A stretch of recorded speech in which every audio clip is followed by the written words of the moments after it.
Good afternoon and welcome to the February 11th meeting of the Board of Education of Charles County. Please stand for the Pledge of Allegiance.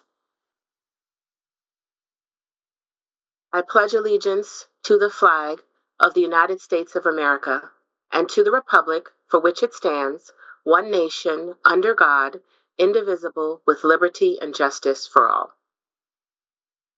All right. Thank you again for joining us. As I always do, I will now read the mission of of the Board of Education of Charles County.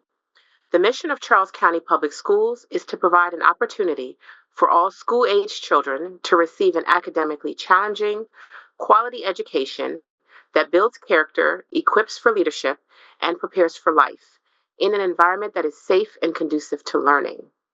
All right, next up, we will proceed with the superintendent's update to the board. Dr. Navarro. Good afternoon, Chairperson Morley, Vice Chairperson Kramer, board members, staff, and to our viewers following with our board meeting online today. First, I want to thank the board and staff for pivoting to a virtual format for today's board meeting. As we await the possibility of another round of inclement weather today, it made sense for us to move our meeting to a virtual format. The student and staff recognitions originally coordinated for this afternoon will be celebrated at upcoming board meetings. As it relates to inclement weather, as a reminder, Charles County Public Schools has one inclement weather makeup day left that was identified in the calendar. If we use the last date, the school system can apply for a waiver from the Maryland State Department of Education. However, the state requires school systems to use its identified weather makeup days first before applying for a waiver and also show an effort to make up the time in its calendar. If we end up having additional school closures this week, it may cause us to look at other options, including extending the end of the school year or opening school for days already outlined in our calendar as closure dates. So please follow the school system's website for any updates. On today's meeting agenda are updates about the fiscal year 2026 proposed operating budget, request, school improvement plans, a report item on the 26-27 school calendar, and legislative priorities for the board. Please stay tuned to watch these updates. The board is set to act this afternoon on the proposed operating budget for next school year. The total budget ask is about $537 million and represents an increase of $31.7 million or 6.3% over our FY 2025 based operating budget. Last week, the board held a virtual town hall, and thank you to the more than 150 community members who took the time to join, listen, and provide feedback and questions. The presentation shared by our partners at Parent Powered, in addition to the resources shared from our amazing Department of Community Engagement and Equity, included a lot of helpful tips and information for our parents and other stakeholders. Please visit the town hall page of the school system website to watch the recording and view the presentations. The town hall is also available on the CCPS YouTube channel. Charles County Public Schools is celebrating Black History Month throughout February. Schools are hosting unique events from guest speakers to wax museums. We have actually an update. We have a Black History Month event that was scheduled to be held at the Waldorf Senior Recreational Center, and it was scheduled to be this Thursday, February 13th. However, because of weather, it's being rescheduled, so please tune into our website to find out the exact date when it's been rescheduled. I also want to provide many thanks to our numerous students and staff who participated along with me in the recent polar plunge held at Sandy Point State Park. Across Maryland, plungers collectively earned $4.4 million in donations for the event. For those not familiar with the polar plunge, the event is coordinated by Special Olympics Maryland and involves people collecting donations to jump or plunge into the very cold waters of the Chesapeake Bay. Check out I have to say this, but check out the feature video posted on YouTube where yours truly is coming out of the water, and also features, more importantly, students and staff who participated this year. I encourage my colleagues, superintendent colleagues, board members to consider joining me next year. Next week, Charles County Public Schools will recognize the 2025 Teacher of the Year nominees and announce the Charles County Teacher of the Year. The County Teacher of the Year finalist represents Charles County in the Maryland Teacher of the Year Awards program. Please follow our website and social media pages on Facebook, Instagram, and X for announcements of the Teacher of the Year, our finalists and nominees. As we move into the second semester, I again urge all parents to stay active in their child's education, from checking grades and assignment progress in Parent View and Canvas to connecting with a teacher if you have concerns about your child's progress. Thank you for following along with today's board meeting today, and thank you to all of our stakeholders for their continued support of Charles County Public Schools. Thank you. Thank you, Dr. Navarro. I don't know if you saw the reactions to your polar bear plunge offer. I believe it's a hard pass for most, but you never know. Never say never. All right, thank you very much. Next up is the Education Association of Charles County, EACC, represented by President Sean Heil. Thank you. Madam Chairperson Moore-Lee, Madam Vice Chairperson Kramer, Superintendent Dr. Navarro, my Board of Education, distinguished employees and guests. I'm speaking today out of frustration and concern. This will be one of the longer comments for me because the situation dictates a full presentation.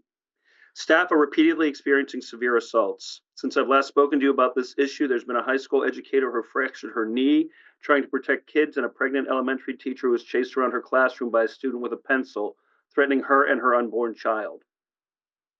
I'm here today to address reality we know all too well. What we are doing as a county, a state, and as a nation is not keeping our staff safe and is leading to potential PTSD situations for both staff and students. Our current system is broken, and we are the ones who must fix it because educators can't educate from the emergency room. My comments today come directly from the EACC's last Board of Directors meeting, where we addressed the major concerns of staff safety. These ideas stem from extreme behaviors and the repeated visits staff had made to urgent care. The following suggestions aim to protect our staff from extreme student behaviors. We've compiled a list of suggestions that may vary in ease of implementation, but something has to change, and it needs to happen now. I must emphasize that everything was on the table: policies, procedures, and laws. Let's start with laws. The Maryland State Education Agency and EACC are supporting the Davis-Martinez Public Safety and Health Act. This legislation requires the state to develop plans and programs to protect public workers against a, quote, workplace violence, defined as, quote, a violent act or threat of violence that occurs in a place of employment, excluding situations of self-defense or the defense of another. This is outlined in HB 176 and SB 26. EACC will be going to Annapolis to lobby for the passing of this bill on February 24th. In addition to this law, other bills are aimed at addressing cell phones in schools. Senate Bill 368 would mandate local boards to develop policies prohibiting cell phone use during instructional time, with exceptions for educational purposes, health issues, and emergencies. House Bill 192 would restrict cell phone use during school hours, allowing high school students to use their phones only during lunch. We need to consider what guidelines we'd want to adopt as a county if either of these bills becomes law. And EACC wants to work with CCPS and the BOE to help develop these policies. Two concerns about cell phones have been raised by members of the EACC Board of Directors, and they are particularly important. One member highlighted the cheating potential posed by cell phones, emphasizing their negative impact on education. Another board member who sustained a broken knee while breaking up a fight noted that she saw 17 different videos of the incident. She expressed frustration that if cell phones in schools are intended for safety, nobody called 911 during the altercation while staff and students were injured. These examples do not even account for the numerous incidents fueled by social media postings during the school day. The EACC is willing to collaborate with CCPS to develop a coherent policy that addresses cell phone use in all schools. Consistency is key. A countywide policy must ensure that a cell phone is confiscated in one school, the same applies to others. Complete staff training will also be necessary. It's crucial to include student members in the draft of this policy alongside staff. Concerning policy, when an educator asks a student to comply with the code of conduct, it should be an expectation that that student follows through. We understand that students may test our boundaries, but it is our responsibility to maintain consistent expectations. This requires that the code of conduct and the discipline matrix be enforced consistently across all levels at all schools. To support this area, we recommend two potential in-services: training for staff on how to write referrals and training for administrators on consistently enforcing behavior expectations as outlined by the county. With the newness of a major portion of our staff, a presentation on how to write a referral should be added to the school-based in-service. Administrators as a group should receive training on the code of conduct and uniform enforcement. They would benefit from some time spent discussing various behavior scenarios and ensure they address them in the same way. I remember when I graded advanced placement papers for the county, we would review a few together and discuss how to score them. While we didn't always agree on our first assessment, by the fifth paper, we were usually aligned in our scoring. This is guidance we're requesting from the Office of School Administration and Leadership. We need to cultivate leaders who can protect themselves and their staff so that everyone, both staff and students, feel safe. We're looking for the vision of the Office of School Administration and Leadership to develop a plan to protect all of our staff. We have programs that already exist but may be underutilized, such as STEAM and the Virtual Academy. There are steps we might be missing with STEAM, particularly in terms of processing, where we should consider additional options with the Virtual Academy. We need to make sure that we are effectively processing students in and out of STEAM. As a system, we need to clearly define what students should be working on while they are there. When a student is ready to return to their home school, they should be ready to return to school meeting with staff to discuss the changes that will be implemented upon their return. This could pertain to how the student communicates or copes with frustration, but is essential for both staff and the student to understand the interventions have been established to prevent a reoccurrence of the behavior that led to their removal in the first place. There's also the issue of attendance. If a student is assigned to STEAM for 45 days but is frequently absent, do those days still count? We send students to STEAM for targeted interventions, but they cannot benefit from those interventions if they're not present. We should ensure that students attend for the full 45 days. If it takes 60 school days to achieve that due to absences, then so be it. This program is designed for critical situations and students should remain in that status until a full intervention is completed. STEAM should not function merely as a timeout. It must serve its intended purpose of facilitating genuine improvement. Also, if the student exhibits the same behavior at STEAM, then the days should return to day 1 of the 45. If they continue to show the behaviors that sent them there, they should not return until some of those behaviors change. The following leads to the Virtual Academy. We should assign students with severe or threatening behaviors to the Academy as their home school. It is essential for the system and the CCPS educational experts to determine the appropriate time for these students to return. If the Virtual Academy meets the requirements for a free and public education, then this could be a resource for some of our most disruptive students. Regarding Synergy, is it possible to embed the discipline matrix within the Synergy platform? This integration would ensure that administrators are automatically reminded to escalate consequences as outlined in the discipline matrix. The levels of escalation established in the matrix must be consistently followed, otherwise we do not adhere to our own true disciplinary standards. About the special education guidelines concerning the 10-day suspension limit. Do all 10 suspension days count? For instance, if a special education student is suspended for a fight unrelated to their disability, does that suspension count against the 10? If a student with dyslexia, as an example, is involved in a fight and receives their second suspension, does that suspension affect the 10-day limit? Is it presumed that all previous suspensions were due to a disability, or does consideration only apply to the 10th suspension? Additionally, staff should be reminded that they can press charges for assault. Incidents of violence are sometimes treated as if schools exist in a bubble, isolated from the outside world. A guiding principle would be what I'd call the Wawa test. Would the staff member be able to press charges if the incident occurred at the Wawa store? If yes, then they should feel empowered to do the same in school. It is important to emphasize that the system should be protecting staff members. They should not have to feel vulnerable or alone in ensuring their safety. But if the system is unable to protect their staff, they have to have the options for staff to help with their own work safety. And lastly, we must consider holding parents legally accountable for their children's behavior. This is not without precedent. For example, 2 years ago, a mother was sentenced to 21 months when her 6-year-old son shot a teacher in Virginia. Last February, another mother was found guilty of manslaughter for her son's shooting at a Michigan school.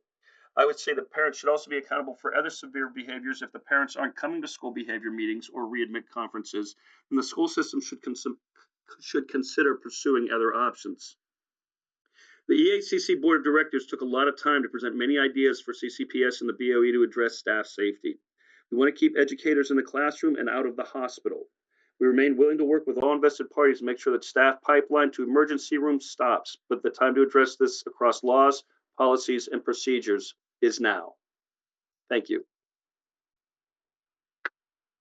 Thank you very much, Mr. Heil.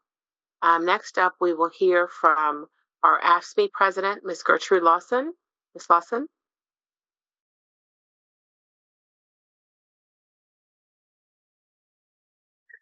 Good afternoon, everyone. My name is Gertie Lawson, and I'm the president of AFSCME Local 29, which represents all support staff of CCPS.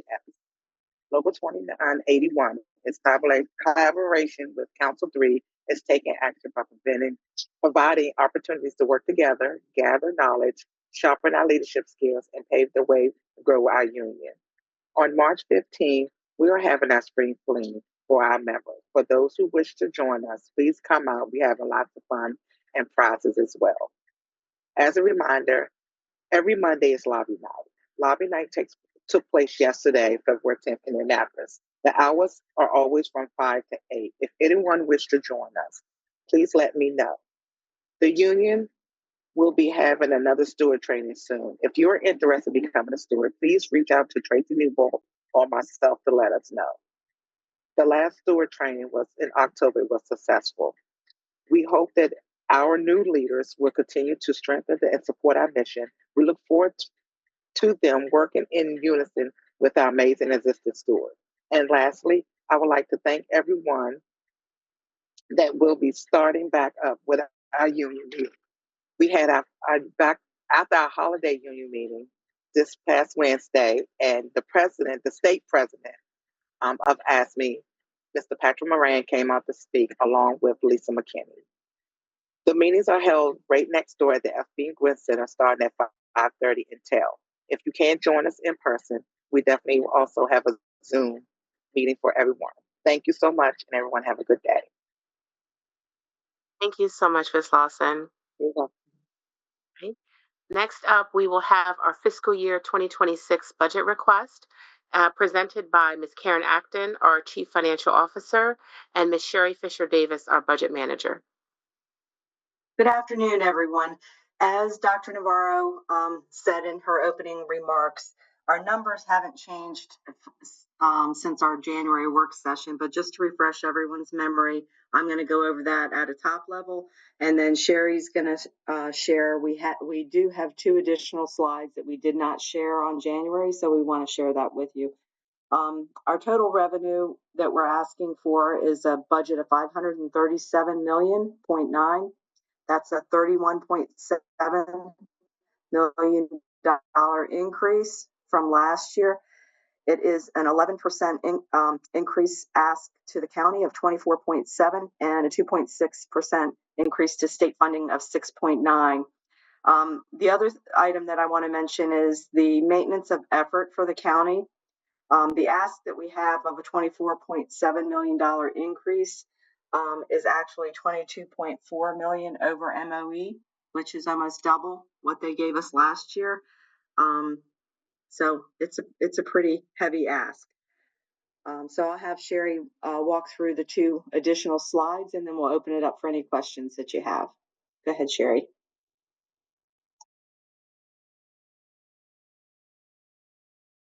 Okay, good afternoon, everyone. So this is one of the slides that we did not present during the work session, and this is just showing you of the total budget what the breakdown is. So you will see that from the state, we're receiving roughly almost 51% of our budget at about $273 million. Next comes in with the county appropriations, 47.7%, which is about $256 million.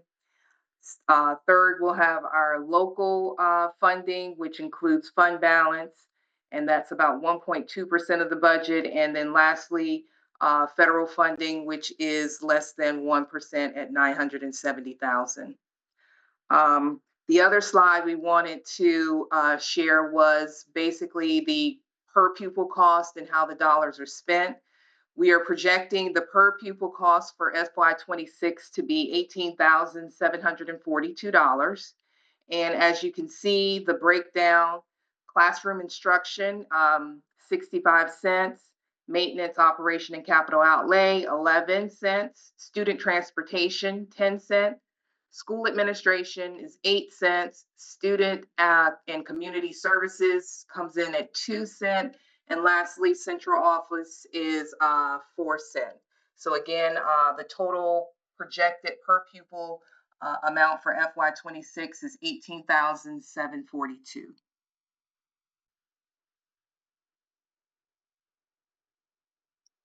Thank you, Sherry. Are there any questions for us? Please raise your hands, board members, if you have any questions. We'll give it a second or so. Okay, Ms. Jamila Smith. You're on mute, Ms. Smith. Oh, sorry about that. Would you just go back one slide? Sure.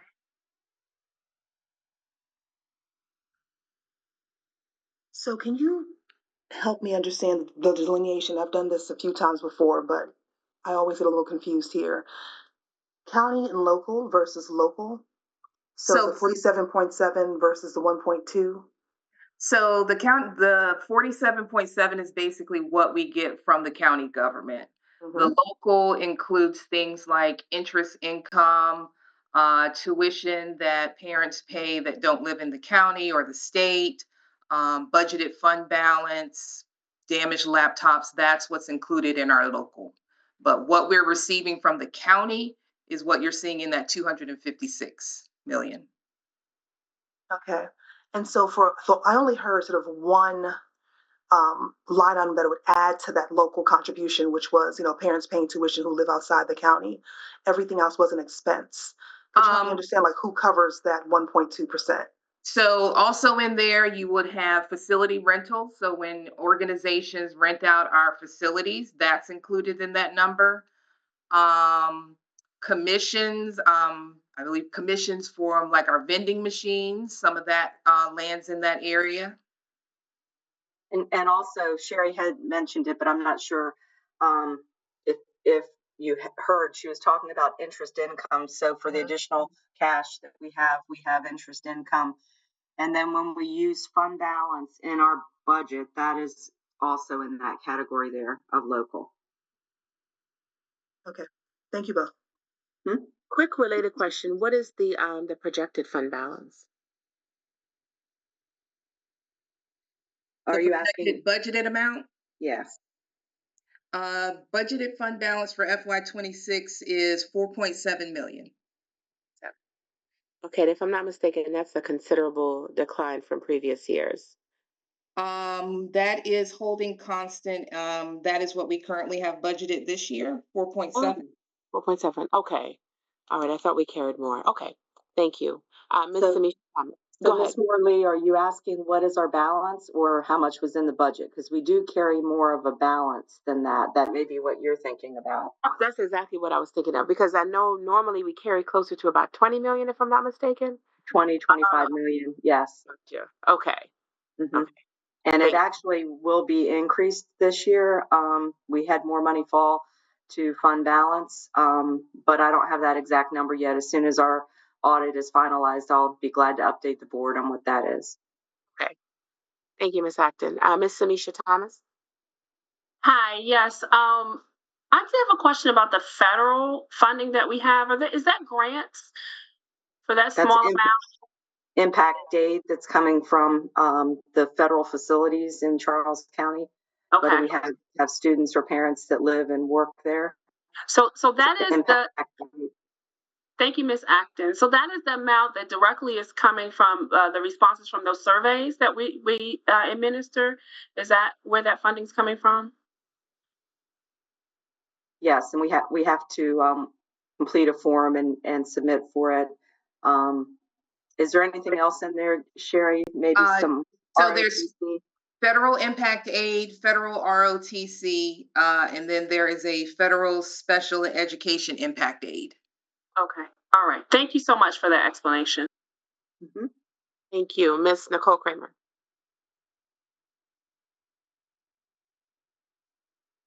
Thank you, Madam Chair. I just had a couple of clarifying questions for Ms. Acton or Ms. Fisher-Davis. So I forgot what slide it's on, but am I reading it correctly that there's an additional 2.5 million in blueprint implementation costs for next year? Is that correct?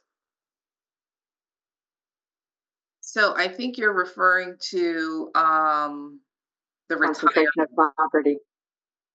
Is she talking about concentration of poverty increase? Well, we have a 2.5 2.5 increase for teachers' pension. as well. Is that No, what I was talking about specifically Blueprint, and my apologies.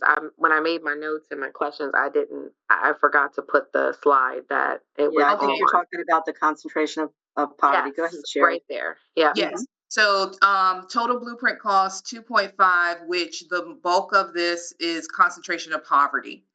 So these are the 4 additional schools that we're going to have, plus increases to the existing 10. Okay, And the reason that you see it like this is it's a pass through. The money that we get goes directly to those schools. So it shows up under the revenue and under the expenses. gotcha. That makes perfect sense. Okay.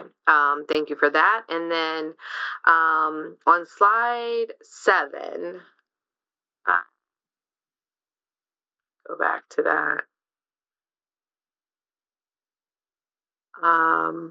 No, this is not the one. So I was looking at the slide that you have with the state allocations, and it looked like it might have been on the other presentation because this was from the same presentation that we looked at the work session. So my apologies, but I was looking at the allocations from the state, and it looked like we have received a decrease in funding from the state level every year since fiscal year 2023. And I was trying to confirm if I was looking at that correctly. I'm just trying to see what slide you're referring to in terms of state funding. Let's see. I'm sorry, I had it down as 7, Okay. but it might not be for this. Let's see. Is it? Yes. Okay. Here. So is that correct that we've gotten, or we had a decrease in what we've expected or requested from the state, or am I not reading that correctly? So we did have a decline of $5.3 million in compensatory aid, which is tied to our farms numbers. So we saw a decrease from last year in our farms numbers, which is resulting in a $5.3 million shortfall or decrease from last year. Okay. Okay, and I do recall that we did discuss that a bit at the work session. So thank you. I just wanted to be clear on those things. Thank you. Were you finished, Vice Chair Kramer? Yes, Madam Chair. All right, thank you. Ms. Butler-Washington? Madam Chief. This is more directed towards Dr. Navarro because it's more for the public. And thank you, Ms. Acknett and Ms. Fisher for these slides on the budget. Just want to go back and just let people know that, if we don't get full funding and the programs that we do provide state right now, some of those programs cannot be funded because we don't have the funding to do it. So just making the public aware that, these fundings is very, very important to each student, not just some students, but each student. Making it a importance to talk to your elected officials to make sure that they put education right behind economy, because that's who is the future, is our students. So just making it clear that, school does not cut anything. School doesn't do anything to decrease of what our students want, but it depends on funding. So if we don't get the proper funding, that means that we cannot, lay out some of the great things that we want your students to be able to do going forth. So just education for the public, just to making sure that they understand what these funds are for, and what they're intended to do. But if we don't get it, just remember that, we all have a voice, not just the school board, but everybody has a voice. Every time you see your elected official, you can state, please fund our students. That's our future. You can even make it personal, but just making sure that we all have a voice in it, and y'all can help us along the way to make sure that this budget is fully funded. Thank you. Thank you, Ms. Butler Washington. I did have a question. It was on a previous slide where we mentioned the projected enrollment was around 27,000 and that was an increase. I thought we were currently already at 28,000. Did I misread it? So our funding is K through 12. So pre-K is not included in those numbers. We have separate funding for pre-K. Gotcha. Okay. Thank you very much. Yeah, Ms. Kramer addressed my other questions. Are there any other questions on the budgets, colleagues? All right, seeing no hands.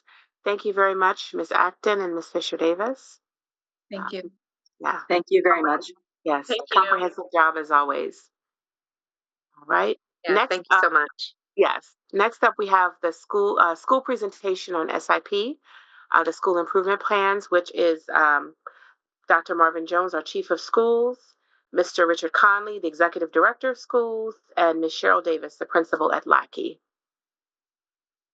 Good afternoon, everyone. Good afternoon. So I will really just tee us off today. As you mentioned, Mr. Conley, executive director in our office, and the principal at Henry E. Lackey, Ms. Davis. They are the subject matter experts, and Ms. Davis is the practitioner here today. They're doing this work in the buildings. But just to remind you that back in October, we had the first part of this where I believe it was at the work session where we did a presentation on school improvement planning, and we brought in Matthew Henson Middle School at that time to share with us kind of what all this looks like at the school level. We do believe that we can talk to the public about what this all looks like, and you'll have an understanding, but nothing is better than having the people who are physically doing this work to come in and share with us what this all looks like at the ground level. And so we have today with us to talk about what school improvement planning looks like at her school, the idea of goal setting and change practice and problem practice and monitoring and measuring instruction and the results. That's what Ms. Davis and her team are doing a fantastic job with right now. And so today we did want to take some time to have that school spotlighted. And so I am going to turn it over to Mr. Conley at this point to go ahead and kick us off. Mr. Conley? Good afternoon, everyone. Thank you, Dr. Jones. Yes, sir. As Dr. Jones said, we did give you an introduction to the cycles of school improvement back at the October meeting with a presentation by Matthew Henson giving you some specifics about their work. Since it's been a few months and since the focus of Ms. Davis's presentation will be on some of the aspects of the cycle that Matthew Henson had not reached, having presented so early in the year, we're going to begin today by giving a brief review. Then we'll get in section 2 to Ms. Davis kind of highlighting what their plans were for their first cycle before transitioning into the study component of the cycle of school improvement, which comes at the end of an instructional cycle, which would be a component of Matthew Henson's work that you didn't get to hear because they hadn't reached that point in their work yet. Then she'll wrap up by talking to you about how the results of the study component lead them to make some action decisions around where their work needs to go moving forward. And she'll talk to you a little bit about what that process looked like at her school throughout the fall and what they're currently focusing on now in their second cycle based on the work that they did and the results of the work from the first cycle. So to review very briefly about school improvement, we thought it was important to just touch very briefly on why school improvement is such an important focus of our work. And I think these 3 bullet points really kind of capture it all very concisely. That any type of improvement or any type of change takes time and involves collective effort. So it can't be the work of 1 or 2 people, and it's not something that's going to happen sustainably overnight. It's context specific. So as we make improvements, we have to constantly revisit the context of our work and look at where things are stronger, where things are weaker, and we have to make adjustments to account for those ever-changing contexts. And the idea behind these mini cycles is that change is something that happens incrementally. So focusing on improvement change happening in small chunks setting small, achievable goals and reaching those, and then adjusting your goals to take the next step forward. I always equate it to teaching a child how to ride a bike. You don't just put them on a two-wheel bike and expect that they're going to balance and be able to ride down the street. You have to start with the training wheels. You have to look at how they're improving their balance and adjust the training wheels, and then you adjust them again and you adjust them again until they finally can ride the bike on two wheels without the need for the training wheels. So that's this idea that we implement goals, we achieve those goals, and then we reevaluate what our next set of goals needs to be, and we implement plans to try to achieve those. And so graphically, that looks like a school planning around collective efficacy. How are we going to come together as a school community to engage in this work? Because we know that it's not something that can be done by just a subset of the school or a few people. Looking at data to determine what are our areas, our problems that we need to tackle, setting goals aligned with what we want to achieve as a result of our work, and then identifying a small area of focus, which we call a change practice. What is that change practice that we're going to focus on for a designated cycle or a designated amount of time, which we refer to as a cycle of professional learning? So they'll tackle one change practice per cycle. And if you look at the top right of the screen, within a 6-week cycle, that cycle includes 4 parts. They plan out the interventions and the work that they need to do. They implement the work, both of which you heard specific details from Matthew Henson about. At the end of that 6-week cycle, the school will take data that they have gathered from the implementation, and they'll study that data. And then based on the results of that data, they will make some decisions about how they need to act in order to make adjustments to their planning for their next cycle of work. And so graphically in Charles County, we've represented what those 3 cycles look like for you right here. The first cycle, the planning phase, took place in August. Schools implemented that first cycle for 6 weeks between September and the beginning of November. And then schools came together in November to study the results of their work, make a decision about where they needed to go moving into cycle 2. In cycle 2, there was a planning phase between Thanksgiving and winter break.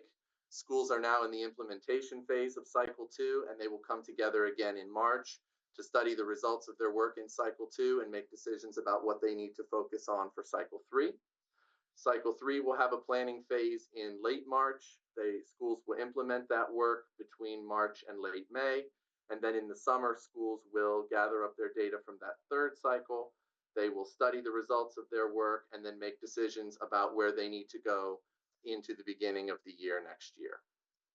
And so within a cycle, just again, those 4 components are planning out the work that needs to be done, that aligns with the change practice that they're focusing on during that period of time, implementing the work that has been planned, gathering data as they go. Step 3, collectively examining the data, and Ms. Davis will be able to talk to you about what some of those data points are for her school specifically. And then step 4, taking the results of that data analysis to make decisions about whether the change practice that they're focused on needs to be adopted fully, adapted and adjusted, or abandoned, and they need to go back to the drawing board and start over. So with that brief kind of refresher, I will let Ms. Davis pick up and talk to you a little bit about the work that has been going on at Lackey historically, where they're at now, and how this process will help them determine where they're going to go next. Good afternoon, everyone. As Mr. Conley shared with you, he sort of gave you that overview of where all schools are working in terms of how we work with our school improvement plan. So I want to share with you, and I'm going to back up a little bit. We are currently in cycle 2, but I think it's important for you to understand how we got to cycle 2. So I want to back up to last summer. Our school improvement team, our PLT team, we sat and we looked at some data, and for us, we were looking at basically 3 areas of data.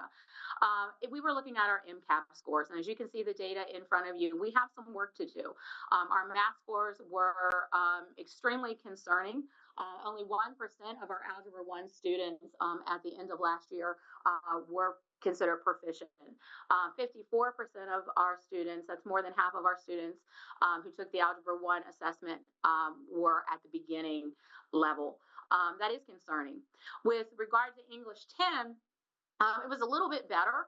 37% of our students were proficient, and 55% were at developing. So we looked at that and we're like, so what is contributing to this performance? One thing that stood out for us as we looked at our data was our attendance. If you look at class cutting, last year we had over 1,500 referrals for class cutting. Now, obviously, that's not 1,500 students, but that's 1,500 incidents that were reported as a referral for students who were skipping class. We had 425 referrals for tardiness. So students were missing some portion of their class period. So therefore, they were missing some portion of instruction. But important to note is while that was 425 referrals, it's actually over 1,200 incidents of tardiness because a referral is not generated until a student has been tardy 3 times. So just between those two things, we're looking at a significant number of students who are missing class time. 84%, 88.4% was our attendance rate for last year. So, approximately 12% of our students were not attending school regularly. So, that had to have an impact on performance. We also looked at our behavior. We had 11% of our referrals that resulted in disruptions. And when we're talking about disruptions, we're talking about things that are happening in our hallways or in our classrooms that are disrupting education or disrupting learning. 3% of those were resulting in some sort of physical altercation. Mr. Conley? Next slide, thank you. So what did that data tell us? What is our problem of practice? Well, first of all, we have a significant number of our students who are failing to attend class.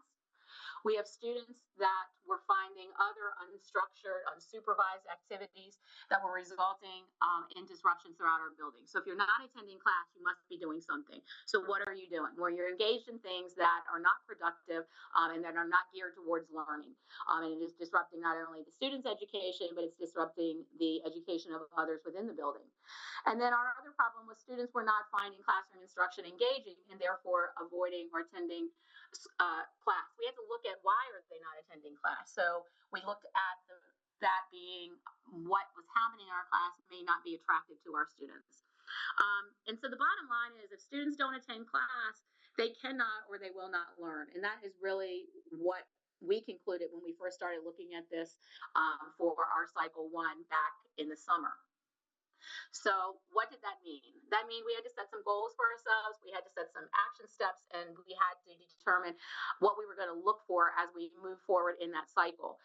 And so for our change practice or our goals that we set, we wanted to be sure, obviously, that we increased regular on-time class attendance by students. They're not going to learn if we don't get them in the classroom. We wanted to be sure that what was happening in our classrooms were gauged towards rigorous goals, rigorous instruction, and that our assessments and what we were doing in our classroom was aligned to the standards that are going to determine whether our students are being successful or not.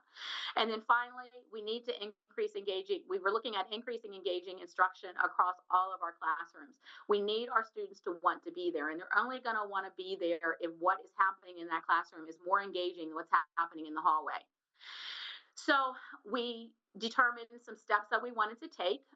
We decided we better look at lesson planning itself. And so at the very beginning of the school year, we did some PD on lesson planning. We did a revised lesson plan form for our teachers to be sure that they were hitting up on the areas that we knew they needed to hit up on. And we also made sure that we linked electronically that lesson plan form to their content standards. We did some PD on what standards aligned instruction meant. So we wanted to be sure that our teachers knew where to locate their standards and how to align what they were doing in their classrooms with how to get to that standard or how to help our students meet those standards. Lackey High School has been an AVID school before I even took over last year as principal. They've been an AVID school for several years. But what we were finding is with turnover in staff over the years, that not necessarily all of our teachers, especially our new teachers, were trained in what AVID meant. So we started the year with AVID 101 training for all of our instructional staff. We included our instructional assistants in that training as well. And so we then, throughout cycle, we continue to introduce our instructional staff to ongoing AVID strategies. And then we had to seriously look at our English 2 and our Algebra 1 instruction. And so we set aside time for some common planning for those teachers to look at their data and to assist each other in making sure that what we were doing in our classrooms were moving our students to meeting those standards. So we were looking basically for three things. We were looking to see that our lesson objectives and that our classroom activities were aligning with those standards, that our students were demonstrating mastery of those content standards, or at least moving in the direction of mastery, and that our students were using evidence in writing to support claims. So as we continue implementing Writing Standard 2, we were wanting to make sure that our students were writing. So that was what we determined we wanted to do in our first cycle. So throughout the cycle, some things were happening. We were collecting data as we were moving forward. And so we had classroom walkthroughs, which were done by my team, my administrative team, my ILT. We had a number of visits. Mr. Conley has joined us, has visited many of our classrooms. We've gotten feedback from our colleagues at our other schools. Other PLT teams have visited us as a guided visit and gone into our classrooms. We, of course, have our data from our common plan from both our English and our Algebra 1 teams. And then we also have our cultural and climate data. So we are looking at going back and looking at that referral data and looking at what's happening with our students in terms of conduct. So what did all of that data tell us? So when we looked at our walkthroughs, we found that 45% of our classrooms had posted standards or objectives. Now, 45%, of course, is not where we would want to be. But when you consider that we were sitting at 0% where those things were being posted, that is moving towards improvement. 45% of our objectives and activities were aligned with standards. Again, moving in the right direction, but still some work to do there. 44% of the observed instructional activities were either lecture or worksheets. And this was a key point for us when we talk about engaging instruction. Students do not necessarily find lecturing and completing worksheets or just repeating back information in the form of a worksheet to be engaging. And we know that students do not learn best in that way. And so it was very concerning when we looked at 44% of the time that was happening in those classrooms that we observed. And then 40% of classrooms had students engaged in writing activities. Again, room for improvement there. Our external guided visits, our friends that visited us from our other schools, showed that in 56% of the classrooms that were visited, there was evidence that students were using evidence to support claims. In other words, they were writing and they were able to demonstrate use of evidence. We were able to see in 52% of those classrooms visited that AVID strategies were being incorporated. And again, that was a movement towards improvement. But they did identify for us an area of need, and that was making sure that our students are understanding what they're learning, setting those clear instructional outcomes and communicating that content and purpose to our students. Our common planning data dives revealed that when they looked at Algebra 1 Unit 2, our mastery ranges were kind of broad. Some of them were as high as 53%, while others were as low as 2%.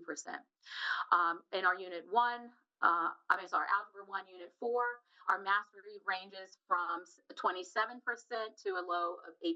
So again, quite a broad range there. With our English 2, quarter 1, 58% of our students had mastered the assessed standards. And then finally, our culture and climate data, we were pleased to see that we were making some strides there. Our class cutting was down 36% compared to the same time last year. So this was a period from the beginning of the school year to November 20th. And so we were down 36%. And then we saw that our disruptions fell 2% for that same time period. And so taking all of that data, we then needed to look at, okay, where are we going to go with cycle 2? What does this mean for school improvement as we move forward? And so we had to decide whether we were going to kind of stay the course, whether we were going to make some changes, but basically not change necessarily our goals, just change slightly what we're doing, or whether we were going to completely toss out our plan and start over. And so when we looked at all of that data, we decided that what we needed to do was sort of stay the course in terms of what our goals were, but continue with some areas, but delve more deeply into some areas and just adapt what we're doing. So when you look at what we plan to do, or actually not plan to do because we are currently in cycle 2, is our goals are staying the same. We want to increase that regular attendance. We want to make sure that we have rigorous lessons going on in our instruction going on in our classrooms, and we want to make sure that what we are doing in our classrooms is engaging to attract our students to class.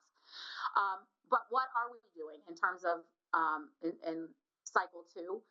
We are continuing PD on lesson planning, but what we discovered is that it was not enough just to give them the format and say, these are the things we want in your lesson. We realized that when you have a significant number, as most schools do, of teachers that are conditional or did not enter education through a traditional education pathway, that we needed to spend some time on looking at what does lesson planning look like? How do you do it? And so we kind of beefed up our PD with regard to lesson planning as part of cycle 2. We needed to continue to build our staff's ability to implement AVID strategies. So we needed to continue to introduce and reinforce AVID strategies that we know are engaging and that are geared towards success. So we continue PD in those areas. We beefed up our faculty meetings or our staff meetings, and that they now have an instructional focus. So we do a lot of communication through email, and we reserve our time when our staff is together to focus on instructional needs. And then finally, we are continuing our common plan for both our English 2 and Algebra 1. A lot of good work came out of that. So we are going to continue that to help move our students in the right direction. Our look-fors are still very similar to what they were in cycle 1. We are looking not just for those objectives in classroom activities, though, to just be posted. We are more importantly looking that they are aligned with those content standards and that we're doing what we say our kids need to be able to do. And that we're looking that our students are able to demonstrate mastery of the content or moving in a solid direction towards mastering those standards. We are also looking at the student use of evidence in writing, continuing implementing writing across our curriculum. And then we are looking for the evidence of AVID strategies towards engaging instruction across all of our classrooms. And so that's kind of where we've landed right now. So we're in sort of the action stage of cycle 2, and we are in the process of gathering our data so that we can move forward. All right, so that takes care of what we wanted to share with you today. We'd be happy to answer any questions that you have. All right. First hand I see is Miss Linda Warren and then Miss Samisha Thomas. I absolutely love this presentation, Ms. Davis, and Dr. Connolly or Mr. Connolly. Excellent, excellent, excellent. Just a few questions. One, I wanted to know when you did the walkthroughs, you mentioned that you're going to have PD for the teachers, and I was wondering, one, the 44, I think it was 44%, 44% observed instructional activities that were lectures and worksheets. Now, this is only for English. Is this only the English class, or this is across all classes? No, this is across. It's across all classrooms. Okay, that's what I thought. Okay, so with that in mind, I was wondering, do you all have professional learning communities? Like, is that one of your, methods or ideas for helping the new conditional teachers? And also, do you work with their mentors? Do these conditional teachers have mentors? I know we have a mentorship program. So those are my two questions. Do you have professional learning communities among teachers? I guess specifically, for the teachers that are not doing the lecture and worksheet can they work with the teachers like that, the teachers who have differentiation of instruction, things like that? So do you have professional learning communities, and do you work with the conditional teachers mentors? Those are my questions. Sure. So yes, we do work with our mentor teachers, and we do communicate with them, and in which we work together to identify needs of our instructional staff, and to determine what support they need. In terms of professional learning communities, do we have differentiated groups? Not currently at this time, but it is something that we have discussed. Currently, we are working first to kind of get all of us on that same page. And so we are utilizing our staff that are not doing just lecture and worksheets to assist us in the whole PD for our entire staff. And so as we move forward, we will likely be differentiating. But right now, we're utilizing sort of our expert staff that are already on the right track to doing the things that we want to see in our classrooms to help us with our staff that are not necessarily quite there yet and that are in learning stages themselves. That's awesome. And congratulations on the increase, because I heard you say that it was 0 and now it's 45%. You know, the numbers have went up. So that's definitely a great achievement. So thank you. If I could just add in, one of the things that we are talking with all of our schools about, and different schools are in different places with this, is another way to kind of bring in that PLC concept is to open classroom doors to each other. So as much as administration and ILT are going in and doing classroom walkthroughs, and visitors from other schools are coming in and giving feedback, the goal is to get to a point where staff within the building are doing peer visits within each other's classrooms. And that's another form of that PLC learning, because if I go to your classroom and observe what you're doing, not only am I giving you feedback that's going to help you, but I'm probably taking something away from what I saw you doing in your classroom that I could use in my classroom. And so that is part of this process that we're working towards as a way to expand that learning for staff as well. I love that. Thank you. In fact, that was not necessarily included in my presentation, but we currently are working on our plan to get more of our peers into the classroom. So we will very soon be introducing that to our teachers. So they'll be spending more time in one another's classrooms doing these walkthrough observations. Thank you. Thank you, Ms. Warren. Ms. Kramer, and then Ms. Butler-Washington. Yes, thank you, Madam Chair. Mr. Conley and Ms. Davis, excellent presentation. I really love this for so many reasons, but I just want to point out that, you know, sometimes we get, for lack of a better word, right, criticized as a school system in general that, you know, of course, we only want to highlight good things, and we never, you know, we're not really particularly transparent about, you know, concerns or some of the things that maybe we need to improve upon. And I just want to say that this is why I love when we have the school improvement plan presentations, because, you know, we're not, you know, acting or pretending as if we don't have things that we need to improve upon, and we're addressing those, and we're creating plans to make those improvements. So I just want to applaud you for being transparent, for coming here, presenting, you know, because I know it can, you know, feel vulnerable and, you know, probably a lot of different emotions to say, okay, these were some problems that we had identified. And that can be hard to do sometimes. So I just want to applaud you for that. And I did have a question, and kudos on the improvements. I mean, in one cycle, cutting class, you know, reducing class cutting by 36% is huge. I mean, that's significant. And even reducing disruptions by 2%, you know, in comparison to where you started is really a great accomplishment.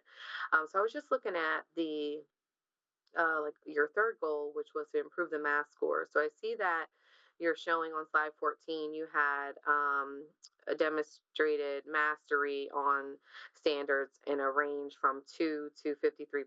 But then on slide 9, I think the original data showed just an overall of 1%. So do we have an overall mastery number that we can sort of compare apples to apples, or you really just wanted to break it down, you know, in that way in terms of the different I guess, strategies or portions of the test. So the 1% data that you saw at the beginning of my presentation was reflective of how our students scored on the MCAP. It was not broken down by standards, and so the data that you're seeing from their common plan, they were looking at some very specific standards within those units, and so that data reflects what's happening in those units that they were working on at that time. And so you are correct. We're not really, we are not comparing apples to apples. We are sort of comparing two different things. But the data that you're seeing with regard to Unit 2 and Unit 4 and Algebra 1, it's like those many steps that are moving them towards that big picture or that MCAP at the end of the year. So it was not necessarily meant to be an alignment, so to speak, of that data. Got it. Nope, that makes perfect sense. Thank you for that. And if I could just add, I think the way the common assessments are set up are different from content area to content area. So, for example, on the English 2 quarter 1, that was very writing heavy, and the students are assessed primarily on one key standard. There's one standard aligned with that being assessed there. They're reading text, they're responding to a written prompt where they have to be able to make a claim and use evidence to support their claim that they pull from the text. Whereas with math, the reason that there's a range given is because on each of those unit assessments, the questions may be aligned to different standards. So for example, on Algebra 1, Unit 2, there were a number of, I think it was 8 or 10 questions on the assessment that assessed a total of 6 different standards. And so on what schools can do when they break down that data is they can go into the assessment and they can break it down by standard. And they can say, okay, we had 2 questions that were on this standard and overall mastery was X%. And so that range is showing that of those 6 standards, there was a mastery range was low on one standard. It was only 2% mastery on one standard, and then ranged all the way up to one standard having 53% mastery. And so that's why those data dives are so important, because that gives the teachers dedicated time to be able to sit in and dig into the standards and say, okay, what standards are we weakest on as a math department, on this unit? They can even dig down to the teacher level. So as a school, they may have been at 53% mastery on a standard, but individual teachers may have been higher. So that gives them time to say, oh, well, my kids were at 45% on this standard and your kids were at 80% on this standard. So tell me about what you're doing to teach this concept. Or can I set up a time to come into your class? Or how are you getting the kids to master it? So being able to break it down that way as we go through these cycles is really critical to getting to the meat of what is it we need to revisit? What is it we need to strengthen and reteach? What are the things our kids are very strong on so that we know foundationally we can move forward and they should be able to progress to the next step? Oh, that makes perfect sense, Mr. Conley. Thank you for that detailed explanation. And I think you're right, delving into the details of not just saying, okay, we just have a 1 or 2% mastery, but where are the major challenges so that we can kind of hone in on those. So I really appreciate that. And thank you all for all the work that you're doing and have done. Thank you, Ms. Kramer. Ms. Butler-Washington, and then Ms. Samisha Thomas. All right, thank you so much, Mr. Conley and staff. Presentation was wonderful. I like the achievable goals. I like the baby steps, because we know in every aspect, baby steps are the way that we can really improve something. We, taking a small chunk of it and then working on it and then go to the next one. So that plays a very important role. So I know the peer group, you're going into, the teachers are assessing and they're saying, what's going on good in their class and what's not going in another class and giving their perspective. But I just want to go outside the box a little bit and ask this question. Are we utilizing a student focus group? And the reason I say that is, I have learned this. Grown-ups, we are good at telling you how you can fix the problem. Students are good in telling you why you're not fixing the problem, what you need to fix the problem. And I'm thinking that if we can bring both of those groups together, we'll get a better understanding, and then the output would be we will have a better school improvement because we have used both groups to be able to help us do this. Because if we don't utilize the students who are doing it every day, and they are the ones that know what the problems are, and taking their advice and adding it to what we know how to get to the end results, I think we're losing out if we don't do that. So my question is, are we using a student focus group? And if we're not, is it possible that we can use a student focus group to help us with school improvement?